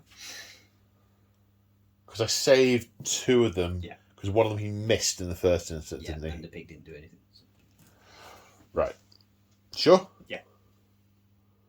And I'm -1 to hit him because the pig stinks, but that hasn't come up yet. No. Right, end of the fight phase. Are we going at it again? No. Kya. Okay, battle shot. At least we're remembering the twist. Yes, we are. And it's brilliant. To be honest, it's only because we're remembering it that we're... If we were forgetting it, we'd be rolling 6s if that were possible. Yeah. But... So, those guys over there lost 2. They are bravery 6 because of the totem. Okay. They're good. Okay. Another command point to stop the remaining chain rasp running away. Yeah. These guys can't fail because they're bravery. Those guys lost 5. Oh, very much can fail. Yes, and I can't spend. I haven't got any command points to spend anyway. And I'm terrifying. Yeah. Terrifying. So. Total of 10. Yeah. Bravery is 6 +1 for the totem. 5 + banner. 1. So 6 in total. 4 run off. Yeah. Leaving 1 left. Leaving 2 left. There's 6 from there. I can. Oh yes, I can see him behind there. Yeah. Yowzers! So that's the end of the battle round. I want to say 2, or is that 3? 3. That was 3. All right. So the priority roll for battle round 4. You had your turn? Was that your turn? That was my turn, wasn't it? That was your turn. Yeah. Which means it must be my turn in battle round 3. Yes. Okay. So, turn 3 for the Nighthaunts. That's a thing. So in the hero phase, both generals squaring off against each other, both being all heroic and creating themselves command points for the first time. Whoop! First time for James. He managed to get one. And now we are on with spells. So the Guardian of Souls is going to attempt to cast Spectral Law on a 6. That's a 10. Okay, let's try and bind. I get +1 to this because of the War Dog stance. Indeed. That's not enough though. Not quite. Close, but not quite. I put D6 wounds back into the Blade Geist Revenant. Blade Geist Revenant? Those. 4. Takes the unit back to full. Okay, so having remembered one of the core rules of my army, all the units in combat have fallen back. They are wispy ethereal apparitions sweeping through their opponents, wailing as they go, and they are swooping back in to terrify once more. So everyone's retreated. Everyone's fallen into a retreated back. And now we're on with charging. The Guardian of Souls is getting ready to go in for some uber death as well. So, the Knight of Shrouds, 12, which means he can petrify a unit and make them strike last. Dink. Big boss, strike last. The Guardian of Souls, 7. He will... It's not stun. Is it stun? It's the -1 to hit.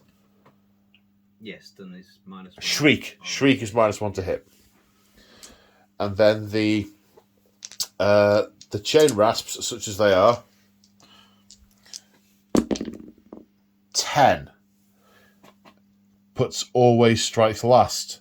Petrify onto the... Savage Oryx. Thank you, Savage. It's late. My vocab's failing me. Now, the Revenants charging. 7. Who do I put the Shriek on for -1 to hit? Well, I think the Boar Boy has more potential damage output, so he can be -1 to hit. And we'll move those 7 inches. So after charges, it looks like this. We're going to start with the Knight of Shrouds, who is going to attack the Savage Orc Big Boss. He has 5 attacks, hitting on 3s, wounding on 2s because of the Nightmare Lantern.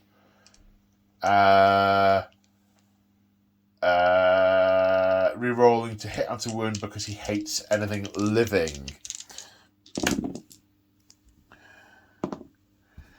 So 1's automatically wounded.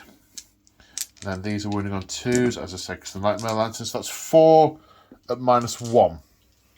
Okay, so I'm pretty sure I do not get a save. Yeah, he's got a 6 of save, so he just gets. These are 2 damage. They are indeed, so that's 8 damage. Oh dear. To attempt to shrug. I'm thinking I should probably have out defensed him. Ooh, he shrugs 3. He's got probably 6 wounds. It's going to be more than 5, isn't it? Yeah, 6 wounds. 6 wounds. Oh, he's got a wound left. Oh, it's going to cost me. Right, he's using his Spectral Overseer ability to make the Revenants fight next and skip my opponent's go. I need to see if they're still in range of the Nightmare Lantern. So 5 attacking the boys. All out attack. So hitting on 2s, wounding on 2s because of the Nightmare Lantern. So the 1s are nothing. These 2 have automatically wounded.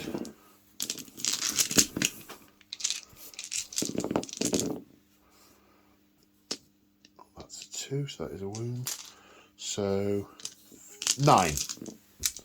9 at -1. How many attacks did you just roll? 15. 15, that's fine. Just wanted to make sure you counted for the fact they charged. Yes. So how many? 9. 9. At -1. Correct. So I don't get a save. So Yeah, you've got shields, haven't you? Oh yeah. Beg your pardon. So yeah, I get 6s to save. So it's 2. Yeah, and the others 6 at wards. Gonna need a fair few of these. You might do it. No, Not quite. dead and then a little bit. Then 15 attacks against the weird knob.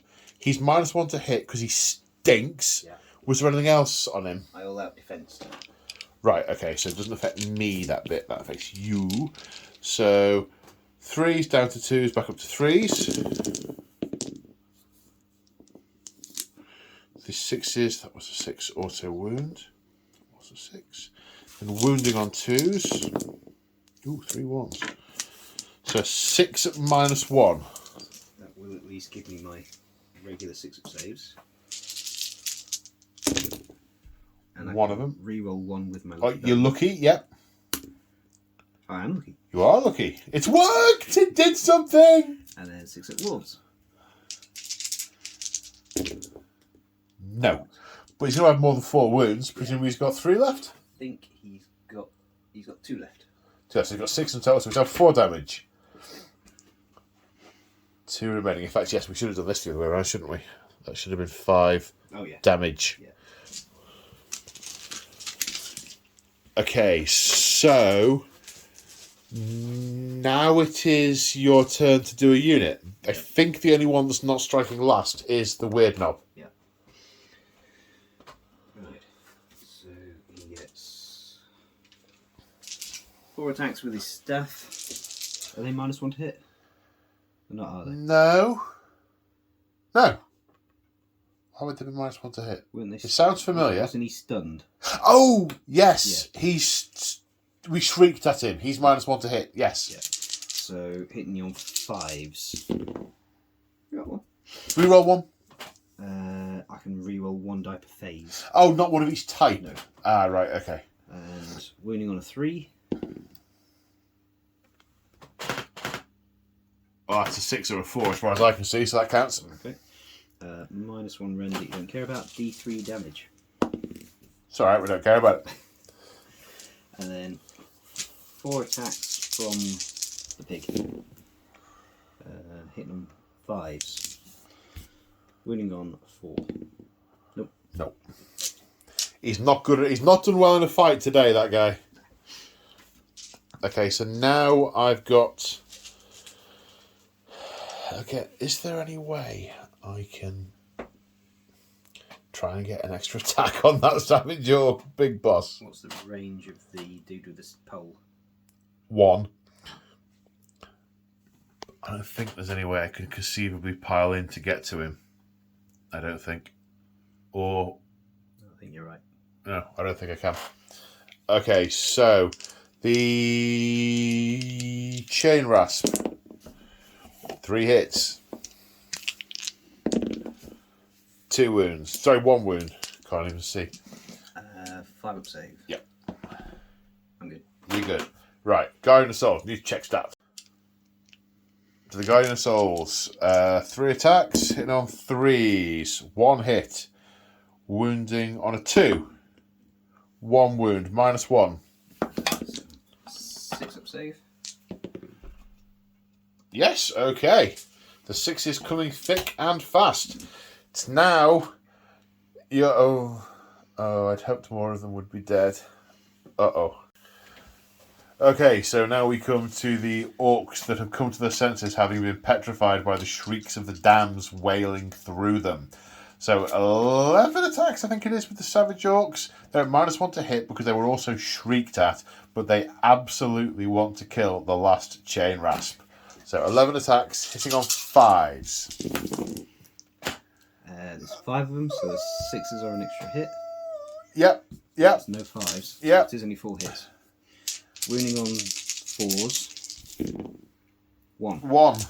Saving on a 5. Oh, I saw the 6. That's also important for the mission as well, because that's a 200-point unit, and you only get the points for it if you kill them all.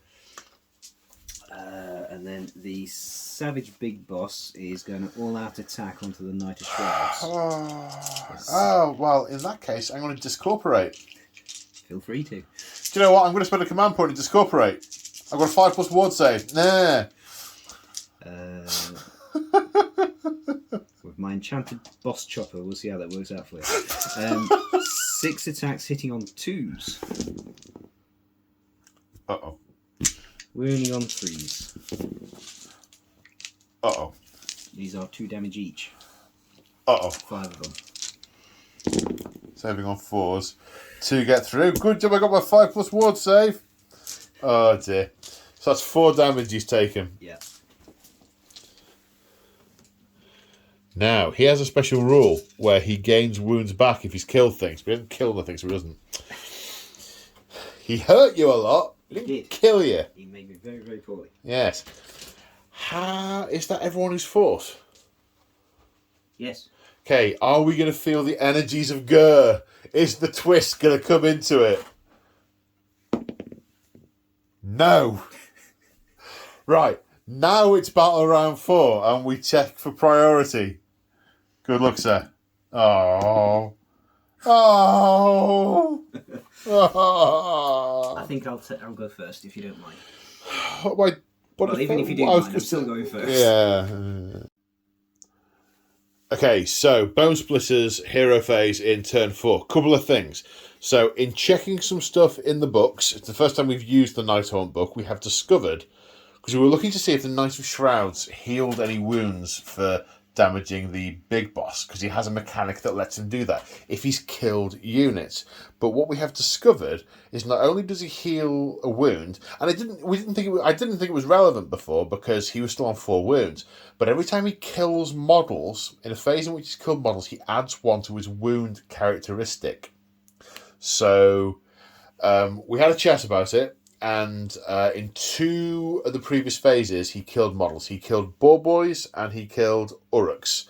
And James is very kindly letting me add the additional wounds to his profile. So that's a sort of correction there. We caught that. We got that. In this hero phase, it's the big boss's finest hour, and it's also the Knight of not the Knight of Shrouds, the Guardian of Souls' finest hour as well, because he does not belong in combat. Very much not. Right, we're now on to spells and pseudo prayers and stuff. Yeah. So the Wardock is going to try and cast try and dance the Grimdock dance. Okay. On a 3+, he can heal D3 wounds off a model. Nope. D3's nice. I assumed it was only going to be 1. D3's nice. Yeah. But unlucky. And then the Maniac Weird Knob is going to try and cast Curse of the Werebore onto the Savage Big Boss. Okay. Or is he going to cast it onto them? Well, you cast it, then you choose a target. Yeah. Let's see if it goes off first. So this will go off on a 5. Like that. I'll unbind it. Yep. You did indeed. I've been winning the war of wizardry, I think. You have. Yeah. He's obviously much more potent. I've been around a long time. Yeah. These newfangled things. Movement phase. Okay. So the archer boys, what are they called? Savage Arrow Boys. Savage Arrow Boys are heading towards the objective, heading towards these amber bones.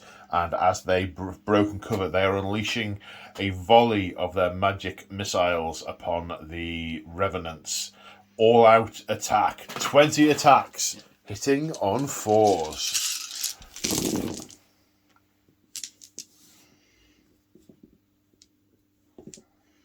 Can't tell what that is. Looks like a 1 or a 3. Oh no, it could be a 5. It's all between all 3 and you have to reroll that one. Okay. Let's sort that out. And wounding on 4s.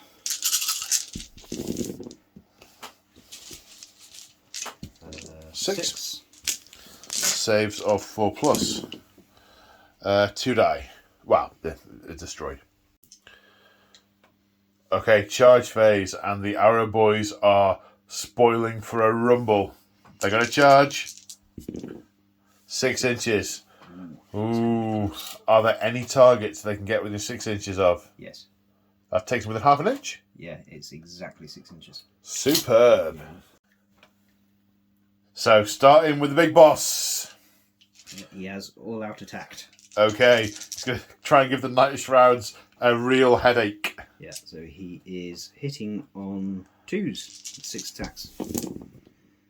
And Gulp. He is wounding on 2s because it's his finest hour. Double gulp. Well, it's a good thing it's his finest hour. Look at that. Yeah, he's 2 damage, isn't he? Yes. That was 5. That was 5. So I need to make 4 of these. Uh-oh. That's significantly less than 4. It is. He died. Well, he crumples to the ground. 11 attacks from the Stickers against the Guardian of Souls. Does not want him to... the big boss basically bellowing at them to get stuck in, partly because, you know, he wants them dead, but also partly because he's feeling rather unwell. So with a yell of, let me at him, Savage Oryx.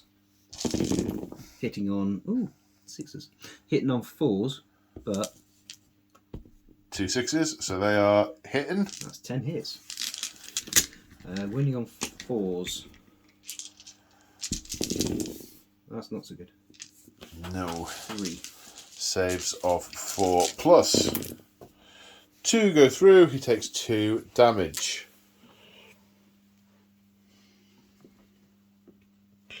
Right.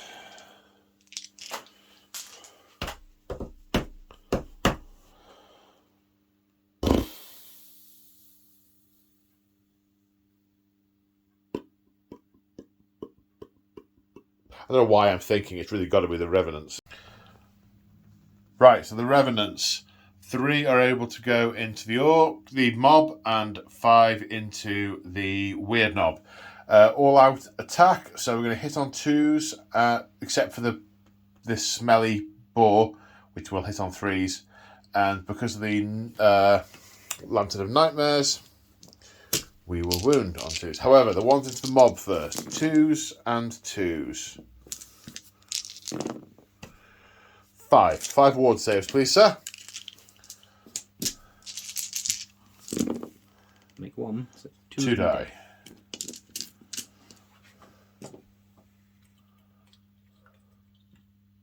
And whilst you're removing those, the into the Maniac. The 2s are misses.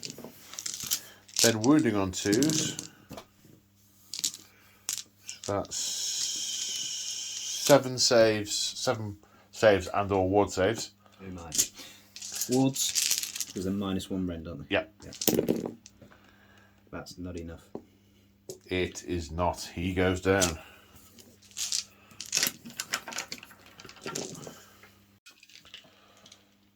So the Arrow boys piling into the Revenants. The 12 attacks from the regular boys first. The champion has been profile. Yes. 4s and 4s. 6s. Them some good 6s. Yeah, so that's that and that. There's a 3 there. 4s. That's pretty solid. Yeah. 8. No, 7. 7 saves the 4+. 4 die. Then 2 from the champion. Yeah, he's 4s and 3s because he's got a bigger stick. Okay. Then the Guardian of Souls is going to finish off the big boss, we hope. Hitting on 3s. 2 hits, but it's his finest hour, so he's wounding on 2s. 2 at -1. Okay, so I do get a save this time because he's his finest hour as well. So he gets 6s to save. No. How much damage? 2 each, so 4. That is right, I think. Yes, 2 each. So I need 4 6s. Yeah. There's 1, but that's not quite enough. Okay. So, it's the end of the fight phase. Yeah, is it called the fight phase? Combat phase. Damn it. It's your go. You get to roll the dice. We do not go again. Are we even in Ghur? I mean, really? Battle Shock. Battle Shock. Well, I'm going to spend a shiny command point and issue an order to myself, the Revenants, to not run anywhere. The Archers have got a bravery of 6 with the totem, and they lost 2. No, they're good. Okay. Nighthaunt's turn 4? Yes. Nighthaunt's turn 4. Yeah, we're not doing priority yet because it's my turn 4. Right, well, let's make this kind of quick. So I'm going to try and generate a command point with my Guardian of Souls, which I do because I'm not a general anymore. Try and do a command point with my Warlock. Yes. Which you do because you haven't got a general anymore. I'm going to attempt to cast Soul Law on the Revenants, which does not go off. That's unfortunate. Now, movement. Okay, the Revenants fall retreating, ready to charge again, as has the Guardian of Souls. The Revenants charging in.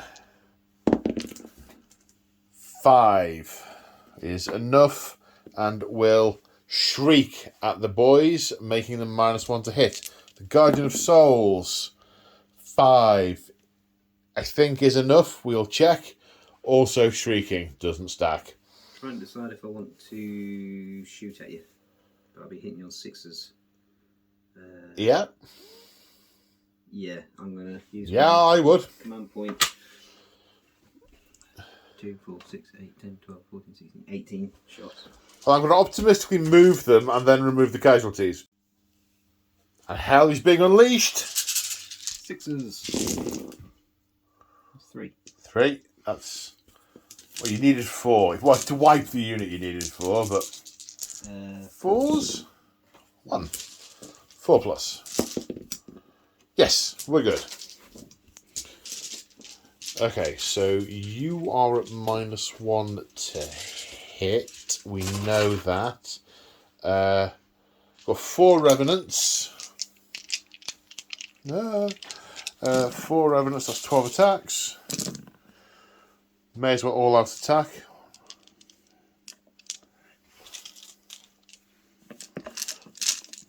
So 2s and 2s. 1, 3 6s, they've also wounded. 2s.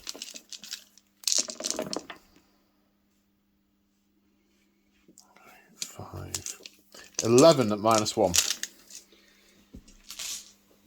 11 -1. So I need 6s. There's 1. And 6s. Ooh, 4. So 1, 2, dead. 3 dead.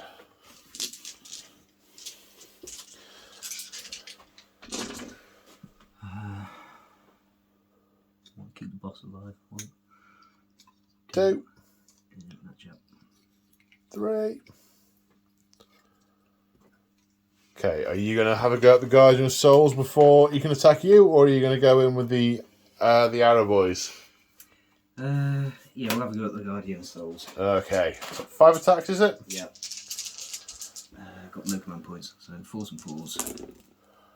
2. No, 5s, because you were shrieked at.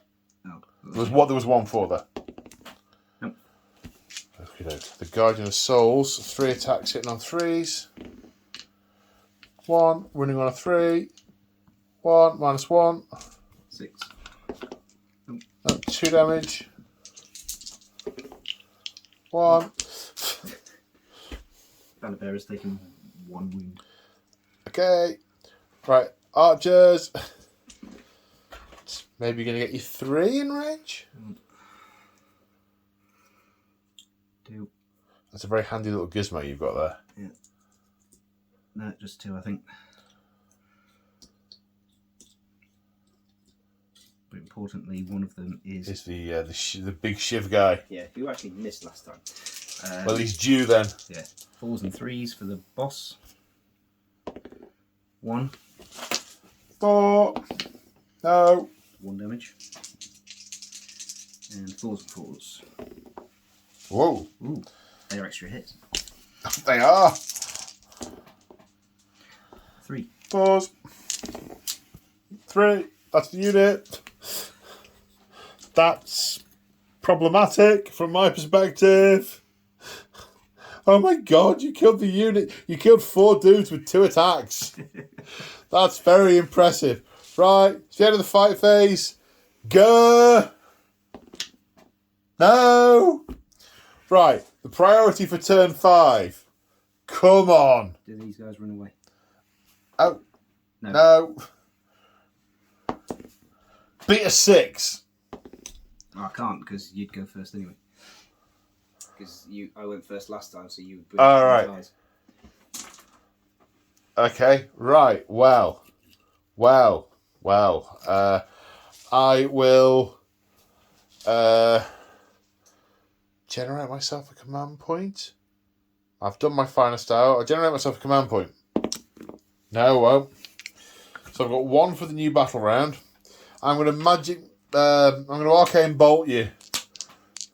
I've got no one to heal up. Do I get a command point? Yes. Yes. Arcane bolt on 8.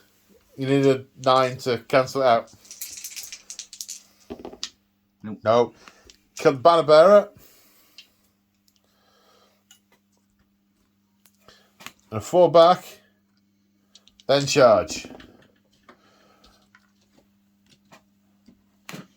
On a 7, you're shrieked at. Hit you 3 times. Wounded you twice. May as well order that defence. I know it's a bit late, but... Then, yeah, I'm racing through this. Was it 3? 2. 2. 6s. That's 4 damage. 6s. No, he's dead. Got him. Right, your turn to pilot.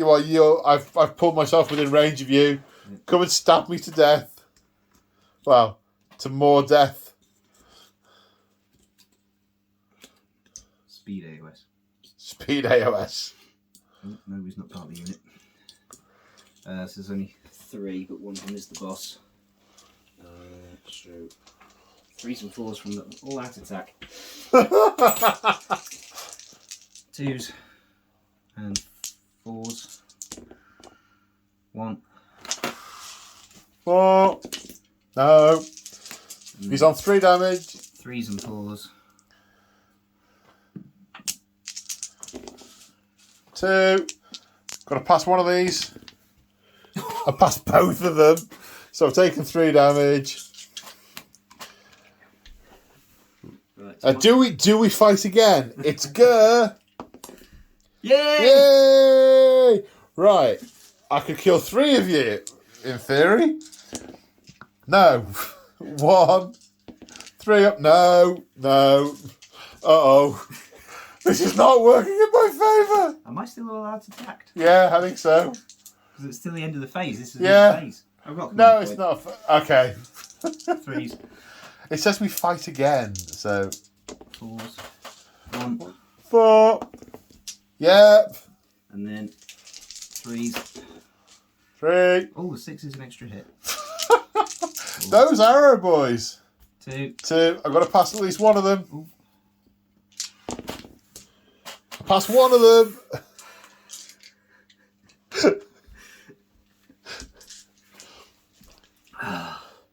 Right. Your turn 5. Have I lost anybody? No. Right. Hero phase. Yeah. I'll have a command point, please. I'll have a No, command point. yes, I will. Yeah. Yeah, we both do. I'm going to try it and... Arcane Arcane Bolt Bolt me. here. You can't deny that. Well, that sucks. And the Guardian of Souls is sent back to the underworld, and it is a major victory for the BoneSplitterz, who start breaking apart the skeleton of the Megadoth to get to the Amberbone within and release the power of Ghur. Release? Unleash. It's a cross between unleash and release. I think you need to work. It's 1 a.m. It's the words are slurring, but you probably already noticed that. Well, that was an awesome game. It was. That's one of the best games I've played in a very long time. That was a lot of fun. It was so swingy. Yeah. I really, on a couple of occasions, I really thought, you've got this, or I've got this. Or... Yeah. I mean, initially, I'd taken out a lot of your ghosts, and I'd only lost 2 boar boys. And then after that turn, you took out 2 of my orcs, and then things balanced out. Yeah. I had a really big hit with the Revenants and the Knight of Shrouds was pretty good. That was pretty effective. You want more Revenants and fewer Stalkers. Yeah, they're Glaive Wraith Stalkers. 220 points. We cannot work out why they are that expensive. Unless GW doesn't want to have to make many of them because they don't have to sell them. Yeah, they're not great, but I mean they were the most expensive unit on the table. Yes. Yeah. By a long shot. Yeah, that's. I don't think any of my units were more than 160 points. I think the chain rasps were about the same, maybe a few points more, but not a lot. And they stuck around. I mean, if you think that you ignored them. I was denying you your ward saves on them because I wasn't. That is true. I was chipping away at them, and they would have stuck around a lot longer, I think, if they'd have got the ward saves. Well, this is where your sub faction, these are the ghost hunters. That's perfect. Yes, it's absolutely perfect. They did what they needed to do. I would have had 18% fewer wounds throughout the course of the game, so I'd have had about 5 or 6 models left more at this point, and you'd have had more attrition. That was. They do what they're meant to do. I've never played against the Savage Orcs before, against the BoneSplitterz. They are awesome. Yeah, it's only my second game, and when you look at the book and you see they've got a 6-up save, you think they're not going to last long. Yeah. I mean, the guys with the shields, they get a 5-up save. But he can do his dance for the +1, and you've got Mystic Shield that you can use, and all-out defense. There are some tools in the box to be able to do it. Yeah, it's my second game with these, and I was quite happy with the way they worked. Yeah, they were good. I really enjoyed that. That's very swingy. Yeah, very swingy. I think it's closer than it looked. It came down to, well, not quite the last turn, but no, I mean, we really piled through the last turn basically because the victory, the outcome had been determined at that point, but just wanting to play it out. I think. I mean, we did forget a couple of things, but you've got brand new battle tome. Part of the reason I like the BoneSplitterz is they are relatively simple to use. They don't have too many tricks they have to remember. Yeah. They are what you get on the tin. But yeah, on the whole, I thought that was quite a balanced game. And I said to you earlier, it was about halfway through the game I realised neither of us have really, other than Magic Arrow, neither of us have got Mortal Wound output, which is quite unusual. Yeah, it is. And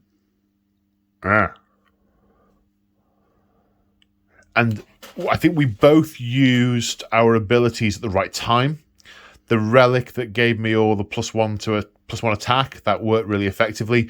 Using your War when you were hit by all my big units to negate half of the to buff your ward save really helped. I mean, that Cairn Wraith by right should have massacred half of that unit, and that unit stuck around the whole game. Yes, yeah, they did manage to take a lot of punishment. Yeah. So, really good stuff. That was, really enjoyed that. Yes. Thank you very much for coming down. I've realised I didn't do the scenery thing. So, the mat is urban mats, so shout outs for the scenery. That's urban mats. The buildings are urban mats. That was from my local pet shop, the skeleton, because I haven't painted my my proper one yet. These rocks are from GameMat.eu, and I think these big rocks are from Red Dragon Gaming, but I couldn't swear to it. What, the little buildings? They are from the old Garden of Moor, they're GW. So they still do. They've done it quite recently. It's called the City of the Dead or something. I can't remember. Back in the day, it was the Garden of Moor. There's like a kit where you put 4 or 5 of them, and there's like a mausoleum wall around it. But I think they work quite well as individual little shrines, and that's where the statue comes from, as well. This is an absolutely gorgeous table. Absolutely gorgeous. It's been really nice to play on. It really has. It's felt a little bit like a city with the roads and the buildings, and it's been good. I had other shout outs and my brain is working. Don't forget to go and check out Clash of the Dice and Sad and Lonely Gamer. We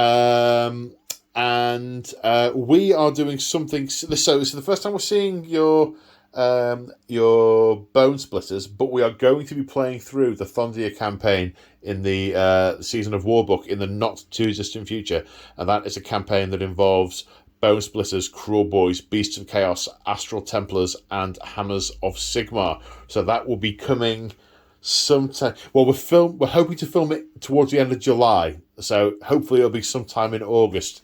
That's coming. And it's not just you and me. It's some of the other Say Hi Paul regulars as well. Yeah, that's right. With our cunning plan is to all get together for a weekend and hammer out all 5 missions in one go. There's going to need to be some caffeine over that weekend, I think. Shout out to my channel members and Patreons for your ongoing support. You guys are awesome. And on that happy note, we will leave it there and see you guys in the next one. Say bye, James. Bye, James. Bye.